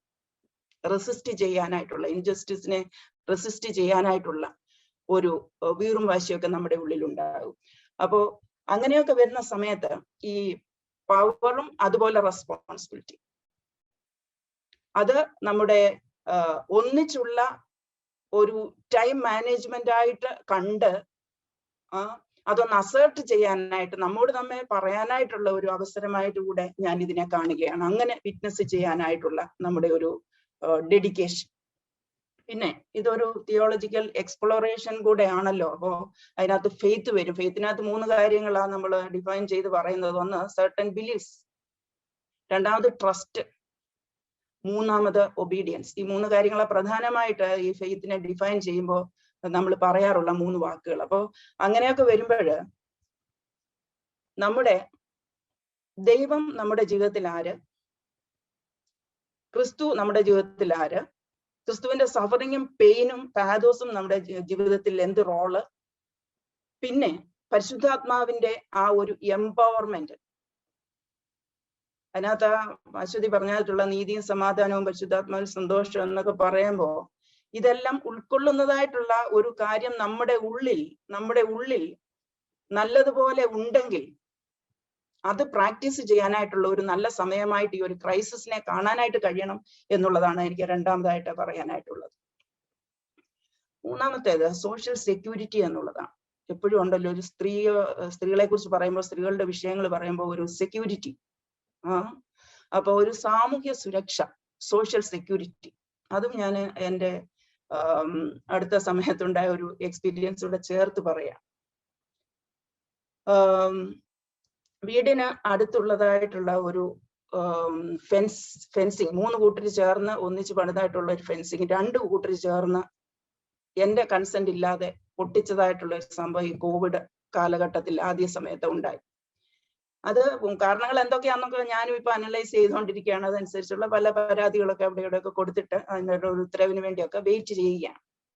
അപ്പോൾ ഞാൻ മനസ്സിലാക്കുന്നത് സോഷ്യൽ ഡിസ്റ്റൻസിങ് കീപ്പ് ചെയ്യാനായിട്ട് ഞാൻ ചില കാര്യങ്ങൾ തുറന്നു പറഞ്ഞപ്പോൾ ഉണ്ടായ ഒരു ഹെർട്ടിൽ നിന്നാകാം അത് വന്നത്. അപ്പൊ അതിലേക്കൊന്നും ഞാൻ വിശദാംശങ്ങളിലേക്ക് പോകുന്നില്ല. പക്ഷെ ഞാൻ ഇതിനു വേണ്ടി പല ഓഫീസുകളിലും അപേക്ഷകളുമായിട്ട് ആ സമയത്ത് പോയപ്പോൾ, ഈ ക്രൈസിസിന്റെ മധ്യത്തിൽ പോയപ്പോൾ ഞാൻ നേരിട്ടതായിട്ടുള്ള പല അനുഭവങ്ങളുണ്ട്. അപ്പോഴൊക്കെ എനിക്ക് മനസ്സിലായ ഒരു കാര്യം, ഈ സോഷ്യൽ സെക്യൂരിറ്റി എന്ന് പറയുന്നത് നമ്മുടെ റിലേറ്റീവ്സ്, അപ്പോഴും നമ്മൾ പ്രത്യേകിച്ച് നമ്മുടെ ഒരു ക്രിസ്ത്യൻ കൾച്ചറിലുണ്ടല്ലോ, ഒരു വീട്ടിൽ പെൺകുട്ടി ഉണ്ടെങ്കിൽ ആ പെൺകുട്ടിയുടെ സംരക്ഷകരായിരിക്കേണ്ടത് അവരുടെ പിതാവാണ്, ബ്രദേഴ്സ് ആണ്, റിലേറ്റീവ്സ് ആണ്, കസിൻസ് ആണ് എന്നൊക്കെയുള്ള ഒരു സാധാരണ ഒരു, കാരണം ആ രീതിയിലാണ് ഞാനും വളർത്തപ്പെട്ടത്. അതുകൊണ്ട് ഞാൻ അത്ര ഓപ്പൺ ആയിട്ട് പറയുന്നു. അതേസമയം ഇപ്പം വീട്ടിൽ നിന്ന് റിലേറ്റീവ്സിന്റെ അടുത്തു നിന്നൊക്കെ മാറി ഒറ്റയ്ക്ക് സ്ത്രീകൾ തന്നെ താമസിക്കുകയാണെങ്കിൽ അതിനെ ചുറ്റുമുള്ള എല്ലാവരുടെയും ചുമതലയാണ് അവരുടെ സെക്യൂരിറ്റി ഉറപ്പാക്കുക എന്നുള്ളത്. അപ്പൊ ഈ കോവിഡ് സമയത്ത് അങ്ങനെയുള്ള കാര്യങ്ങളൊക്കെ വരുമ്പോൾ അതൊരു റെസ്പോൺസിബിലിറ്റി ആയിട്ട് എടുക്കാതെ ഈ സമയത്ത് ഞങ്ങൾ ആഗ്രഹിക്കുന്ന രീതിയിൽ കാര്യങ്ങൾ നേടിയെടുക്കാനായിട്ട് ഈ സമയം ഉപയുക്തമാക്കാം എന്ന് ചിന്തിച്ചു പോകുന്നതായിട്ടുള്ള ഒരു സ്ഥിതി. അപ്പൊ മൂന്നാമത് ഞാൻ പറയാനായിട്ട് ഉദ്ദേശിച്ചത് ഈ സോഷ്യൽ സെക്യൂരിറ്റി എന്ന് പറയുന്നത് വെസ്റ്റേൺ കൺട്രീസിലാണെങ്കിൽ അതൊക്കെ കുറച്ചുകൂടെ ഒക്കെ അഡ്വാൻസ്ഡ് ആണ്. പക്ഷെ നമ്മുടെ ഭാരതത്തിൽ, കേരളത്തിൽ അത് സോഷ്യൽ സെക്യൂരിറ്റി സ്ത്രീകൾക്ക് ഉറപ്പാക്കുന്നതിൽ, അത് ഭവനത്തിനകത്താണെങ്കിലും പുറത്താണെങ്കിലും അതിനൊരു കോർപ്പറേറ്റ് റെസ്പോൺസിബിലിറ്റി നമുക്ക് എല്ലാവർക്കും ഉണ്ട് എന്നുള്ള ഒരു അവയർനെസ് വളർത്തിക്കൊണ്ട് വരുന്നതിന് നമുക്ക് എന്ത് ചെയ്യാൻ പറ്റുമെന്നുള്ള കാര്യങ്ങൾ അന്വേഷിക്കേണ്ടിയിരിക്കുന്നു. അതുപോലെ തന്നെ എക്സ്പീരിയൻസ് ഒരു 2 മിനിറ്റ് കൂടെ ഞാൻ എടുക്കുകയാണ്. ഒരു സ്ത്രീ ഈ പറഞ്ഞതായിട്ടുള്ള റെസ്പോൺസിബിലിറ്റി ഷെയർ ചെയ്യാനായിട്ട് ആഗ്രഹിക്കുമ്പോൾ എന്റെ ജീവിതത്തിൽ വന്നതായിട്ടുള്ള ഒരു 2-3 ഇൻസിഡൻസ് കൂടെ ചുരുക്കി പറഞ്ഞുകൊണ്ട് ഞാൻ നിർത്താനായിട്ട് ആഗ്രഹിക്കുക. സോഷ്യൽ ഇഷ്യൂസ് ഒക്കെ കാര്യമായിട്ട് പറയാൻ കഴിവുള്ള ഓമന കൊച്ചുമ്മ പിന്നാലെ സംസാരിക്കുന്നുണ്ടല്ലോ, അതുകൊണ്ടാണ് ഞാൻ എക്സ്പീരിയൻസസ് പറഞ്ഞ് നിർത്താം എന്ന് ആഗ്രഹിക്കുന്നതും.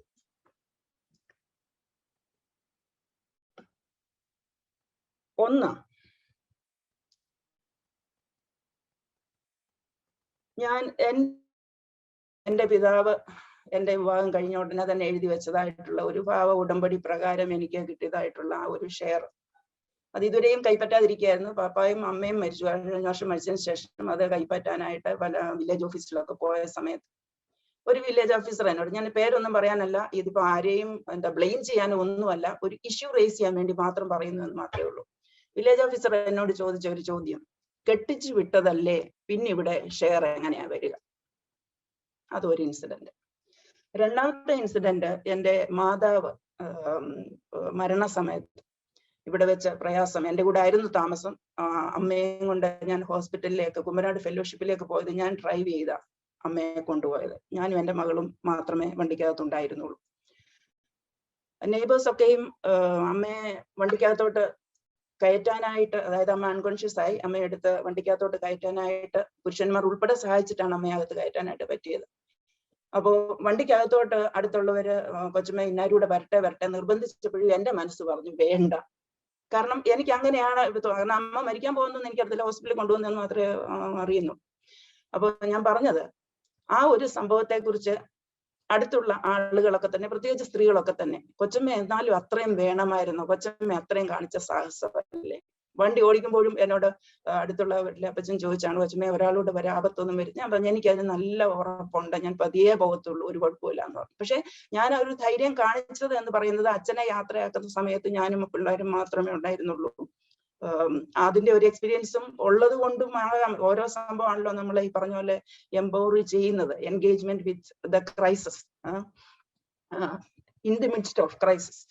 അപ്പൊ ആ രീതി. അപ്പം അതെല്ലാം കഴിഞ്ഞ് അടുത്തതാണ് ഞാൻ പറയാനായിട്ട് ഉദ്ദേശിക്കുന്നത്. പഞ്ചായത്ത് ഓഫീസിൽ, ഇത് മരണം നടന്ന, കുമ്മനാട് അവിടെ മരണം നടന്ന പഞ്ചായത്ത് ഓഫീസിൽ അമ്മയുടെ ഡെത്ത് സർട്ടിഫിക്കറ്റ് വാങ്ങിക്കാനായിട്ട് പോയപ്പോൾ അവിടുത്തെയും ഗവൺമെന്റ് ഉദ്യോഗസ്ഥൻ എന്നോട് ചോദിക്കുകയാണ്, ആമക്കൾ ആരും ഇല്ലേ?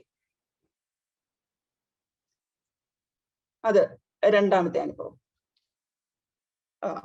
അപ്പൊ ഞാൻ പറഞ്ഞു വന്നത്, എവിടെ ചെന്നാലും നമ്മളിപ്പോ ഒരു കാര്യങ്ങളില് നമുക്കൊരു ബോധ്യമുണ്ട്, ഇത് നമ്മൾ ചെയ്യേണ്ട കാര്യമാണ്, നമ്മുടെ ഉത്തരവാദിത്തമാണ്, എനിക്ക് അതിനകത്തൊരു റോൾ ഉണ്ട് എന്ന് ഒരുമ്പെട്ട്, ഇതിപ്പോ ഞാൻ ഇത്രയും പറയുന്നത് ഒരു എന്താ പറയാ സെക്കുലർ ഫീൽഡിലെ കാര്യം, ചർച്ചിലെ മാത്രമല്ല, അശ്വതി ചർച്ചിനുള്ളിലെ കാര്യങ്ങളൊക്കെ പറഞ്ഞത് കൊണ്ടാണ് ഞാൻ ഇത് ഇത്രയും കോൺസെൻട്രേറ്റ് ചെയ്യുന്നത്. അപ്പോ നമുക്ക് ആകമാനം ഇപ്പോൾ ഞാൻ മനസ്സിലാക്കുന്നു, ഇപ്പം സ്ത്രീധനവുമായിട്ട് ബന്ധപ്പെട്ടൊക്കെ ഒരുപാട് ഡിസ്കഷൻസും നിയമ ഭേദഗതികളും ഗവൺമെന്റ് ഓഫീഷ്യൽസിന് വേണ്ട ട്രെയിനിങ്ങും കാര്യങ്ങളും ഒക്കെയും നമ്മൾ പ്രത്യേകിച്ച് യൂണിവേഴ്സിറ്റികളിലൊക്കെയും ബോയ്സിനും ഗേൾസിനും ഒക്കെ ബോണ്ട് ചെയ്യണം, അങ്ങനെ എഴുതി കൊടുക്കണമെന്നൊക്കെ പറയുന്ന ഒരു സിറ്റുവേഷന്റെ വെളിച്ചത്തിലൂടെ ഞാൻ ഈ പറയുന്നത്. പല കാര്യങ്ങളിലും സ്ത്രീകൾക്കും അത് ചെയ്യേണ്ടതാണ്. അതുപോലെ ഇപ്പൊ മരണം നടക്കുന്നു, പിതാവിന്റെ മരണം നടക്കുമ്പോൾ ഈ തല മൂടുന്നത് പുരുഷന്മാർ മാത്രമേ ഉള്ളൂ എന്നുള്ള ഒരു സിറ്റുവേഷൻ ഇപ്പോൾ അത് മാറി മാറി വരികയാണ്. അതുപോലെ വിവാഹങ്ങൾ നടക്കുമ്പോൾ വിവാഹ രജിസ്റ്ററിൽ വിറ്റ്നസ് ആയിട്ട് ഒപ്പിടുന്നത്, അത് ഒപ്പിടാനും എനിക്ക് ഒരു അവസരം ഒരിക്കൽ ലഭിച്ചു, ഒരു നീസിന്റെ കല്യാണത്തിന്.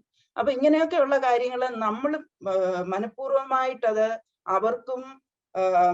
അവർക്കും അതിന് അർഹതപ്പെട്ട, അതാണ് അശ്വതി പറയാനായിട്ട് ശ്രമിച്ചത്, അത് ഞാൻ ഒന്നുകൂടി അടിവരയിടാണ്, അവർക്കും അത് അർഹതപ്പെട്ടതാണ് എന്നുള്ള ഒരു ചിന്തയിൽ നിന്ന് വരുന്നതായിട്ടുള്ള ഒരു മനോഭാവം, ഒരു വിശാലമായ മനോഭാവം, അത് നമ്മുടെ ഇടയിലും അതുപോലെ സെക്കുലർ ഫീൽഡിലും വളർത്തിയെടുക്കാനായിട്ട് നമുക്ക് എന്ത് ചെയ്യാൻ കഴിയും എന്നുള്ളതിനെ കുറിച്ച് ചിന്തിക്കേണ്ടിയിരിക്കുന്നു. എത്രയും അവസരം തന്നതിലുള്ള പ്രത്യേക സന്തോഷം അറിയിക്കട്ടെ. നന്ദി. Thank you, Kochima. Now, Mrs. Somana Matthew. ഏറ്റവും ബഹുമാനപ്പെട്ട ഡോക്ടർ വി എസ് വർഗീസ് അച്ഛൻ, ഡോക്ടർ മോത്തി വർഗീസ് അച്ഛൻ, എന്നെ കേൾക്കുന്ന വിശ്വാസ സമൂഹമേ, നിങ്ങൾക്ക് ഏവർക്കും ക്രിസ്തുവേശിലുള്ള സ്നേഹവന്ദനം ഞാൻ അറിയിക്കട്ടെ. ഇത് മാർത്തോമാ സെമിനാരിയുടെ ഇനിഷ്യേറ്റീവിൽ നടക്കുന്ന വെബിനാറാണ്.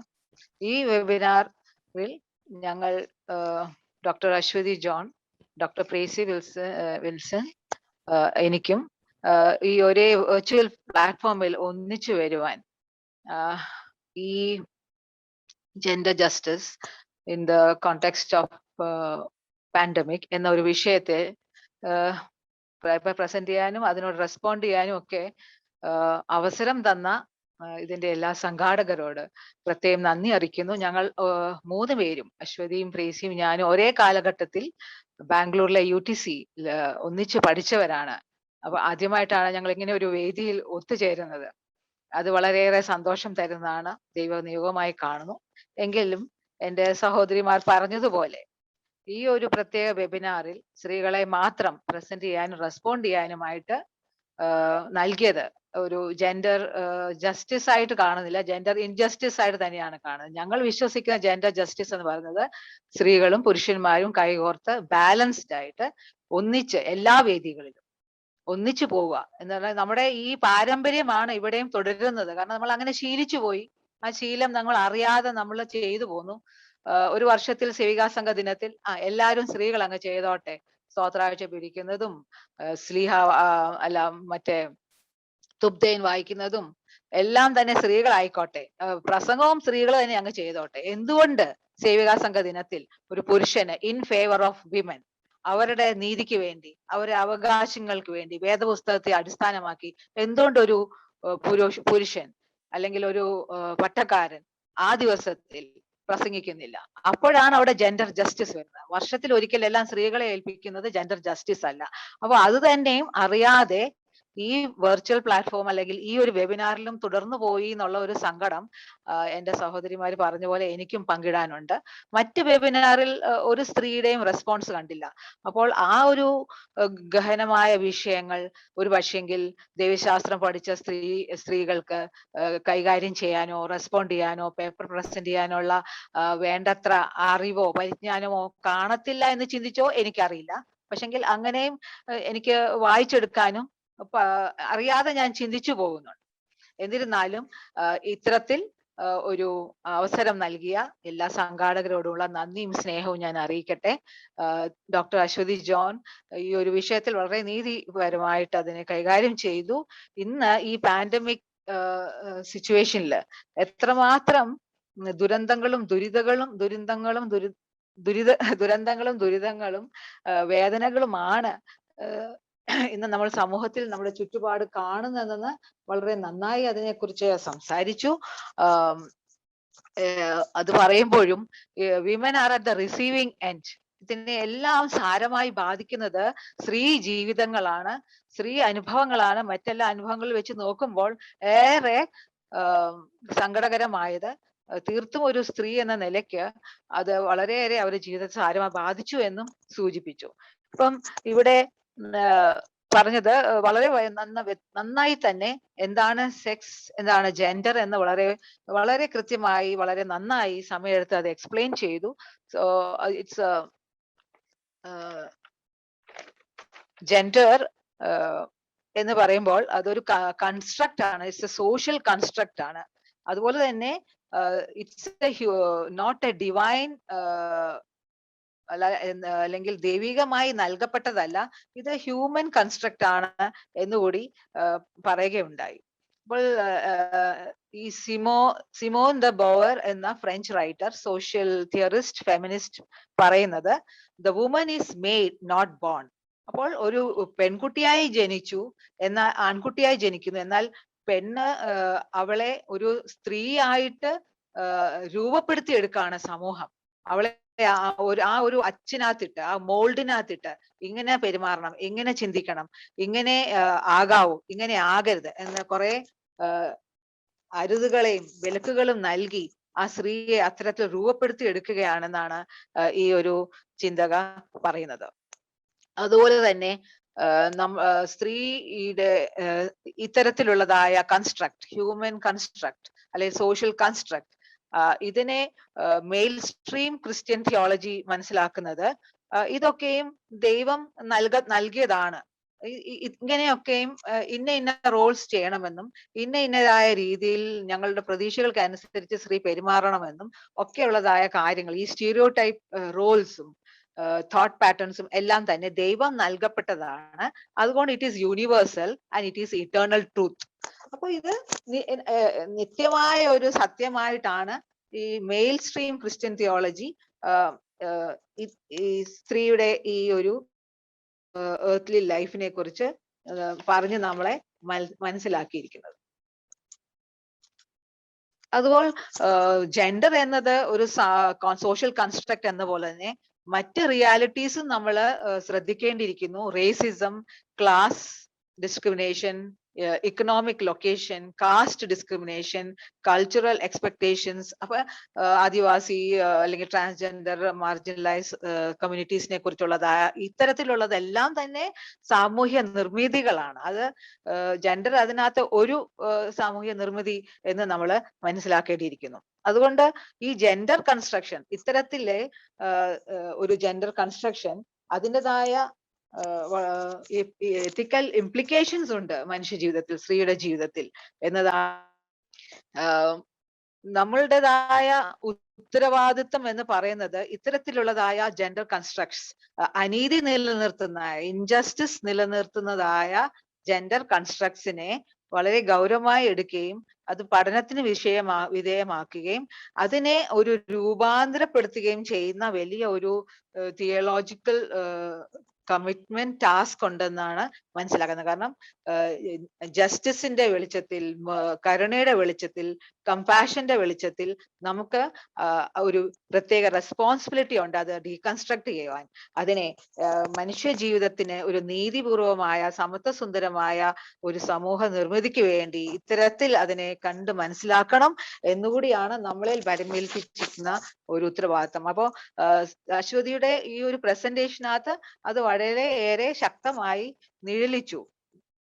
ഈ നീതിയുടേതായ സമീപനം, കരുണയപൂർവമായ സമീപനം, കമ്പാഷനായിട്ടുള്ള ഒരു സമീപനം, അത് അത്യന്താപേക്ഷിതമാണെന്ന് അശ്വതി പറയുകയുണ്ടായി.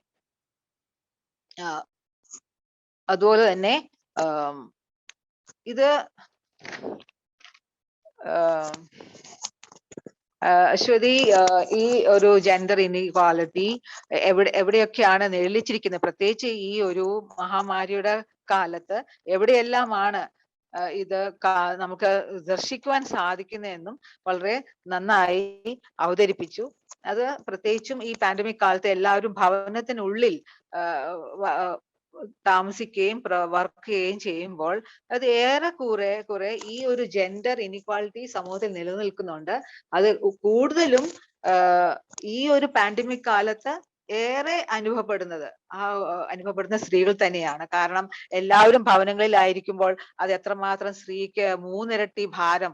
കാരണം വീട്ടിലെ എല്ലാ ഉത്തരവാദിത്തങ്ങളും സ്ത്രീ ചെയ്യുമ്പോൾ അവളുടെ വർക്കിംഗ് വിമൻ ആണെങ്കിൽ അതും ചെയ്ത് വീട്ടിൽ ഉള്ളതായ മക്കളുടെ കാര്യവും ഭർത്താവിന്റെ കാര്യവും എല്ലാം നോക്കി ചെയ്യുമ്പോൾ എത്രമാത്രം ദുരിതപൂർണമായിരിക്കും അവളുടെ ജീവിതം എന്ന് നമുക്ക് വളരെ നന്നായി മനസ്സിലാക്കി തന്നു. അതുപോലെ ഗാർഹിക പീഡനം, ഡൊമസ്റ്റിക് വയലൻസ്, അത് ഏറ്റവും കൂടുതൽ വർദ്ധിച്ചിരിക്കുന്നതായത് ഈ കാലഘട്ടത്തിലാണ്. പ്രത്യേകിച്ചും നമ്മള് ഡൊമസ്റ്റിക് വയലൻസിന്റെ ഒരു സ്റ്റാറ്റിസ്റ്റിക്സ് നോക്കുകയാണെങ്കിൽ മെയ് 24, 2020 ആരംഭിച്ചതായ ഈ ലോക്ക്ഡൌൺ, ഏപ്രിൽ 18, 2021 വരെ ഉള്ളതായ ഒരു സ്റ്റാറ്റിസ്റ്റിക്സ് നോക്കുകയാണെങ്കിൽ ഒരു 50,507 കേസസ് were registered എന്നാണ് പറയുന്നത്. അപ്പൊ ഇത്രത്തോളം ഗാർഹിക പീഡനം വർദ്ധിച്ചു ഈ കാലഘട്ടത്തിൽ. അപ്പോ ഓർത്ത് നോക്കിക്കേ എത്രമാത്രം സ്ത്രീകളുടെ ജീവിതം ദുരിതപൂർണമായി തീർന്നു. പിന്നെ വിസ്മയ പോലത്തെയുള്ള കേസുകളൊക്കെയും വെളിച്ചത്ത് വന്നു. അതിൽ നിന്ന് നമുക്ക് മനസ്സിലാകാൻ സാധിക്കും വിവാഹിതരായ പെൺകുട്ടികളോട് എത്രമാത്രം ക്രൂരമായിട്ടാണ് ആ ഭർത്താക്കന്മാർ ഇടപെടുന്നത്. ഗാർഹിക പീഡനം എത്രമാത്രം കഠിനമായിരുന്നു, എത്ര ക്രൂരമായിരുന്നു എന്നൊക്കെ നമുക്ക് അത് മനസ്സിലാക്കാൻ സാധിക്കും. അപ്പോൾ മദ്യപാനം ഒരു കാരണമാണ്, സാമ്പത്തികമായ ഇഷ്യൂസ് ഒരു കാരണമാണ്, അതുപോലെ തന്നെ ഇൻലോസ് തമ്മിലുള്ളതായ പ്രശ്നങ്ങൾ കാരണമാണ്, അതുപോലെ ഇങ്ങനെ പല കാരണങ്ങളുണ്ട് അതിന്.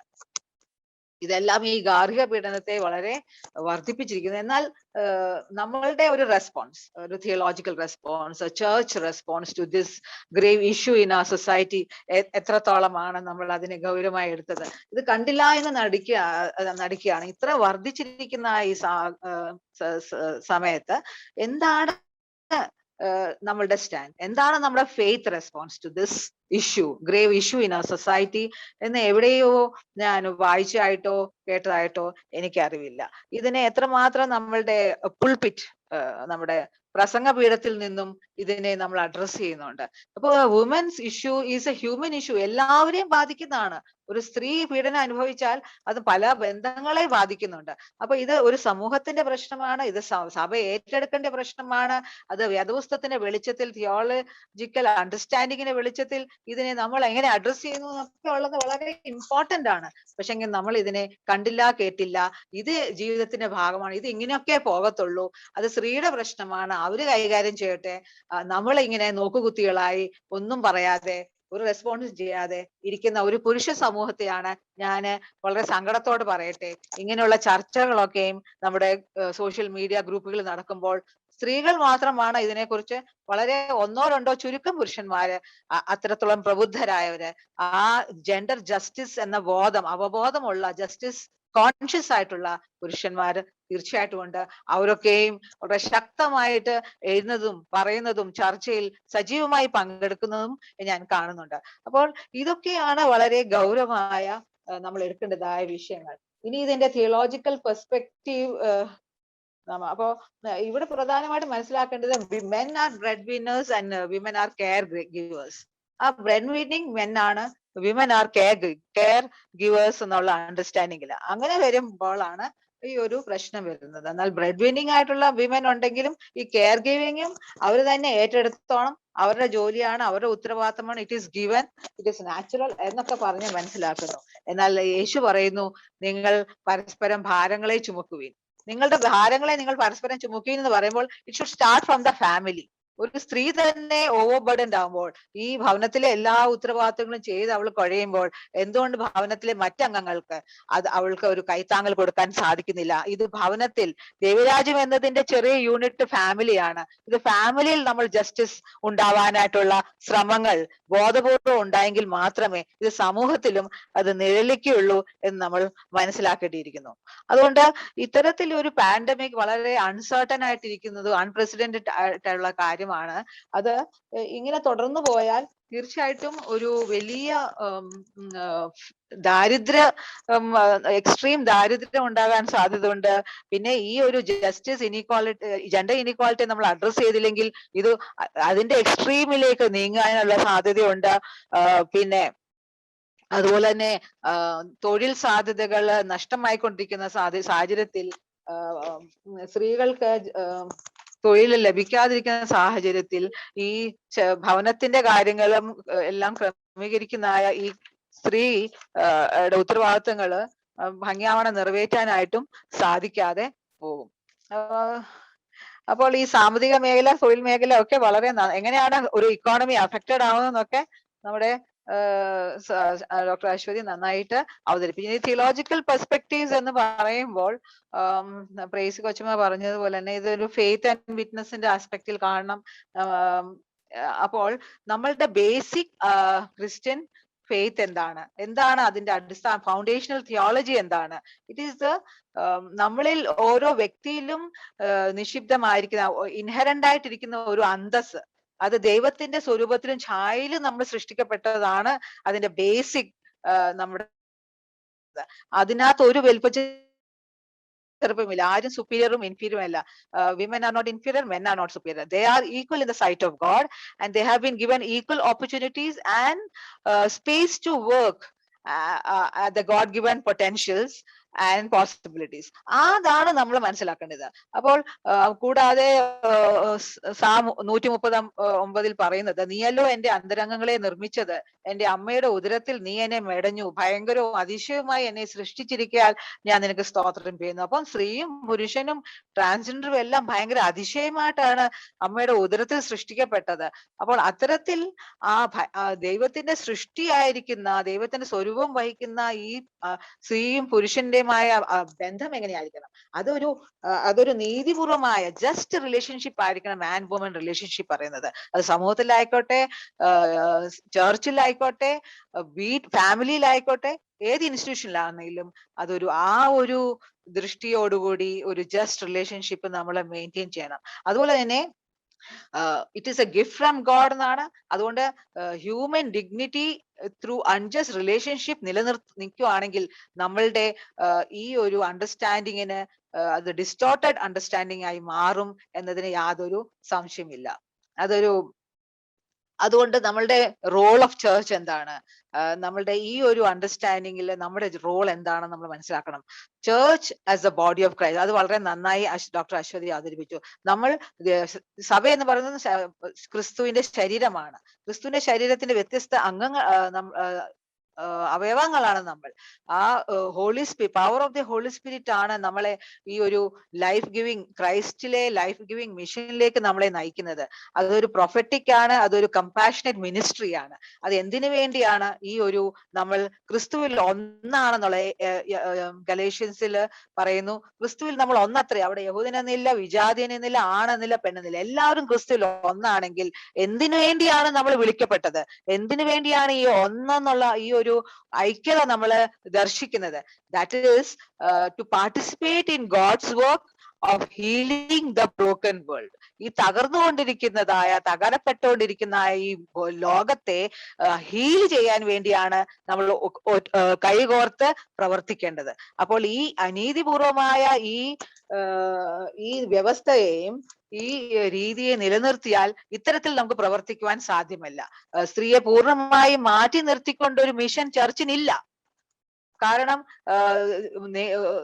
പകുതിയിൽ കൂടുതൽ അംഗസംഖ്യകൾ ഉള്ളത് സ്ത്രീകളാണ്. അപ്പോൾ അവരുടെ പ്രശ്നങ്ങളെയും അവരുടെ ദുരിതങ്ങളെയും വേദനകളെയും അഡ്രസ് ചെയ്യണമെങ്കിൽ തീർച്ചയായിട്ടും ഒരു സ്ത്രീക്ക് മാത്രമേ പൂർണ്ണമായി ഒരു സ്ത്രീയുടെ വേദന മനസ്സിലാവുന്നുള്ളൂ. So women's experience is very important. That helps one woman to understand another woman's issues. So women have to be part and parcel of this mission of the church, ministry of the church to heal the broken world. അതാണ് ദൈവം നമ്മളെ ഏൽപ്പിച്ചിരിക്കുന്ന വലിയ ഉത്തരവാദിത്വം. ഈ pandemic സമയത്ത് എത്രയോ ജീവിതങ്ങളാണ് തകർന്നുകൊണ്ടിരിക്കുന്നത്. ആരംഭത്തിൽ നമ്മൾ കണ്ടു, ഈ പെട്ടെന്നുള്ളതായ ലോക്ക്ഡൌൺ പ്രഖ്യാപിച്ചപ്പോൾ പാവപ്പെട്ടവരായ കൂലി വേലക്കാര്, തൊഴിൽ വേലക്കാര് കുടുംബമായിട്ട് ദീർഘമൈലുകൾ യാത്ര ചെയ്ത് അവരുടെ ഭവനത്തിലെത്തി. പകുതി പേര് വഴിമധ്യേ മരിച്ചു വീണു. പട്ടിണിക്ക് അവര് നടന്നു നീങ്ങി, കുഞ്ഞുങ്ങളെ എഴിച്ചുകൊണ്ട് പോകുന്നതൊക്കെ കാഴ്ചകള് എത്രയും ഹൃദയഭേദകമാണ്, തകർക്കുന്നതാണ്. ഇത്തരത്തിലാണ് നമ്മുടെ സമൂഹത്തിൽ നൽകുക. എന്താണ് നമ്മുടെ ചർച്ചിന്റെ റോൾ? ഇത് നമ്മൾ കാഴ്ചക്കാരായി തീരുന്നു. ജസ്റ്റ് ബൈസ്റ്റാൻഡർ സിൻഡ്രോം എന്നാണ് ഇതിന് പറയുന്നത്. Bystander syndrome. കാഴ്ചക്കാരായി തീരുന്നു. അവസാനം എല്ലാം കഴിയുമ്പോൾ അവരെ കുഴിച്ചിടാനും അവർക്ക് നല്ലൊരു സംസ്കാരം കൊടുക്കാനും മാത്രമാണോ നമ്മളെ വിളിച്ചിരിക്കുന്നത്? We have not call to be a bystander. അതിനു വേണ്ടി അവർക്ക് വേണ്ടി നമ്മൾ എന്ത് ഷെയർ ചെയ്യാൻ സാധിക്കും? നമ്മുടെ റിസോഴ്സസ്, നമ്മുടെ ബുദ്ധി, അറിവ്, നമ്മുടെ സമയം, നമുക്കുള്ളതെല്ലാം അവരുമായി പങ്കിട്ട് അവർക്കും ഈ പാൻഡമിക് സമയത്ത് അവരുടെ ജീവിതത്തെ തളിർക്കത്തക്കോണം നമുക്കൊരു ഉത്തരവാദിത്വം ഉണ്ടെന്ന് നമുക്ക് മനസ്സിലാക്കിയിട്ടിരിക്കുന്നു. So the vital element in this mission of the church comes from the biblical concept of koinonia, communion. Communion is to share. ഈ യേശുവിന്റെ ശരീരവും രക്തവും മാത്രം പങ്കിടുന്നതല്ല ഈ കൊയിനോനി. അതൊരു കൂട്ടായ്മയ്ക്ക് അപ്പുറത്തായിട്ട് ഒരു അർത്ഥമുണ്ട് അതിന്. That is to share the spiritual gifts, that is to share hospitality, togetherness, മറ്റുള്ളവരെ അംഗീകരിക്കുക, അവരെ പ്രോത്സാഹിപ്പിക്കുക, service minded, sharing of our resources. ഇതെല്ലാം തന്നെയാണ് നമ്മൾ ഈ കൊയിനോനിയയിൽ നമ്മൾ മനസ്സിലാക്കുന്നത്. Church is called to make visible this gift of communion. ഈ ഒരു ഫെലോഷിപ്പിൽ അപ്പുറത്ത് കൊയിനോനിയ ഷെയർ ചെയ്യാൻ വേണ്ടിയാണ് നമ്മളെ, സ്ത്രീയെയും പുരുഷനെയും ഈ സമൂഹത്തിൽ ജനിക്കപ്പെട്ട എല്ലാവരെയും ദൈവം വിളിച്ചത്. അതുകൊണ്ട് ഈ അൺജസ്റ്റ് റിലേഷൻഷിപ്സ്, ഈ അനീതിപൂർവമായ നമ്മുടെ ബന്ധങ്ങളെ നമ്മൾ തകർത്ത് മാറ്റിയിട്ട് അതിന് പുതിയൊരു അർത്ഥം നൽകി, അതിനെ ഡീകൺസ്ട്രക്ട് ചെയ്ത് അതിനെ റീകൺസ്ട്രക്ട് ചെയ്ത് ഒരു ജസ്റ്റ് റിലേഷൻഷിപ്പിലോടുകൂടി ഇങ്ങനെ സാമ്പത്തികമായ അനീതികൾ, ലിംഗപരമായ അനീതികൾ, പിന്നെ ജാതിയുടെ പേരിലുള്ളതായ വിവേചനങ്ങൾ എല്ലാം തന്നെ തകർത്തുകൊണ്ട് ക്രിസ്തു നമ്മളെ, ഈ സഭയെ, ക്രിസ്തു ശരീരമാകുന്ന സഭയെ ഭരമേൽപ്പിച്ചിരിക്കുന്ന ഈ ഒരു വലിയ അണ്ടർസ്റ്റാൻഡിങ് ഓഫ് കൊയിനോനിയയിൽ കൂടെ ദൈവത്തിന്റെ ഈ ഡിസൈൻ ചെയ്യപ്പെട്ട ലോകത്തെ അതിമനോഹരവും താമസയോഗ്യവും വാസയോഗ്യവും ആ ദൈവരാജ്യ അനുഭവം ഈ സമൂഹത്തിൽ, നമ്മൾ ആയിരിക്കുന്ന ഭവനത്തിൽ ഉണ്ടാവാൻ ആണ് നമ്മളെ വിളിച്ചിരിക്കുന്നത്. അത്തരത്തിലുള്ള ഒരു അപ്പോസ്തല പ്രവർത്തികൾ 2:42 പറഞ്ഞ പോലെ എല്ലാം അവർ പങ്കിട്ടു, സകലതും പങ്കിട്ടു. അവരുടെ ഇടയിൽ അങ്ങനെ അവരുടെ ആവശ്യത്തിനനുസരിച്ച് അവരെടുത്തു. അത്തരത്തിലുള്ളതായ ഒരു വിഷൻ, അത്തരത്തിലുള്ള ദർശനം നമ്മുടെ ഇടയിൽ ഉണ്ടാവട്ടെ. അതിന് ദൈവത്തിന്റെ പരിശുദ്ധാത്മാവ് ഈ കേൾക്കുന്ന നമ്മളെ ഓരോരുത്തരെയും എന്നെയും ശക്തീകരിക്കട്ടെ എന്ന് പറഞ്ഞുകൊണ്ട് എന്റെ ഈ ഒരു റെസ്പോൺസ് ഞാൻ ഇവിടെ നിർത്തുന്നു. നന്ദി.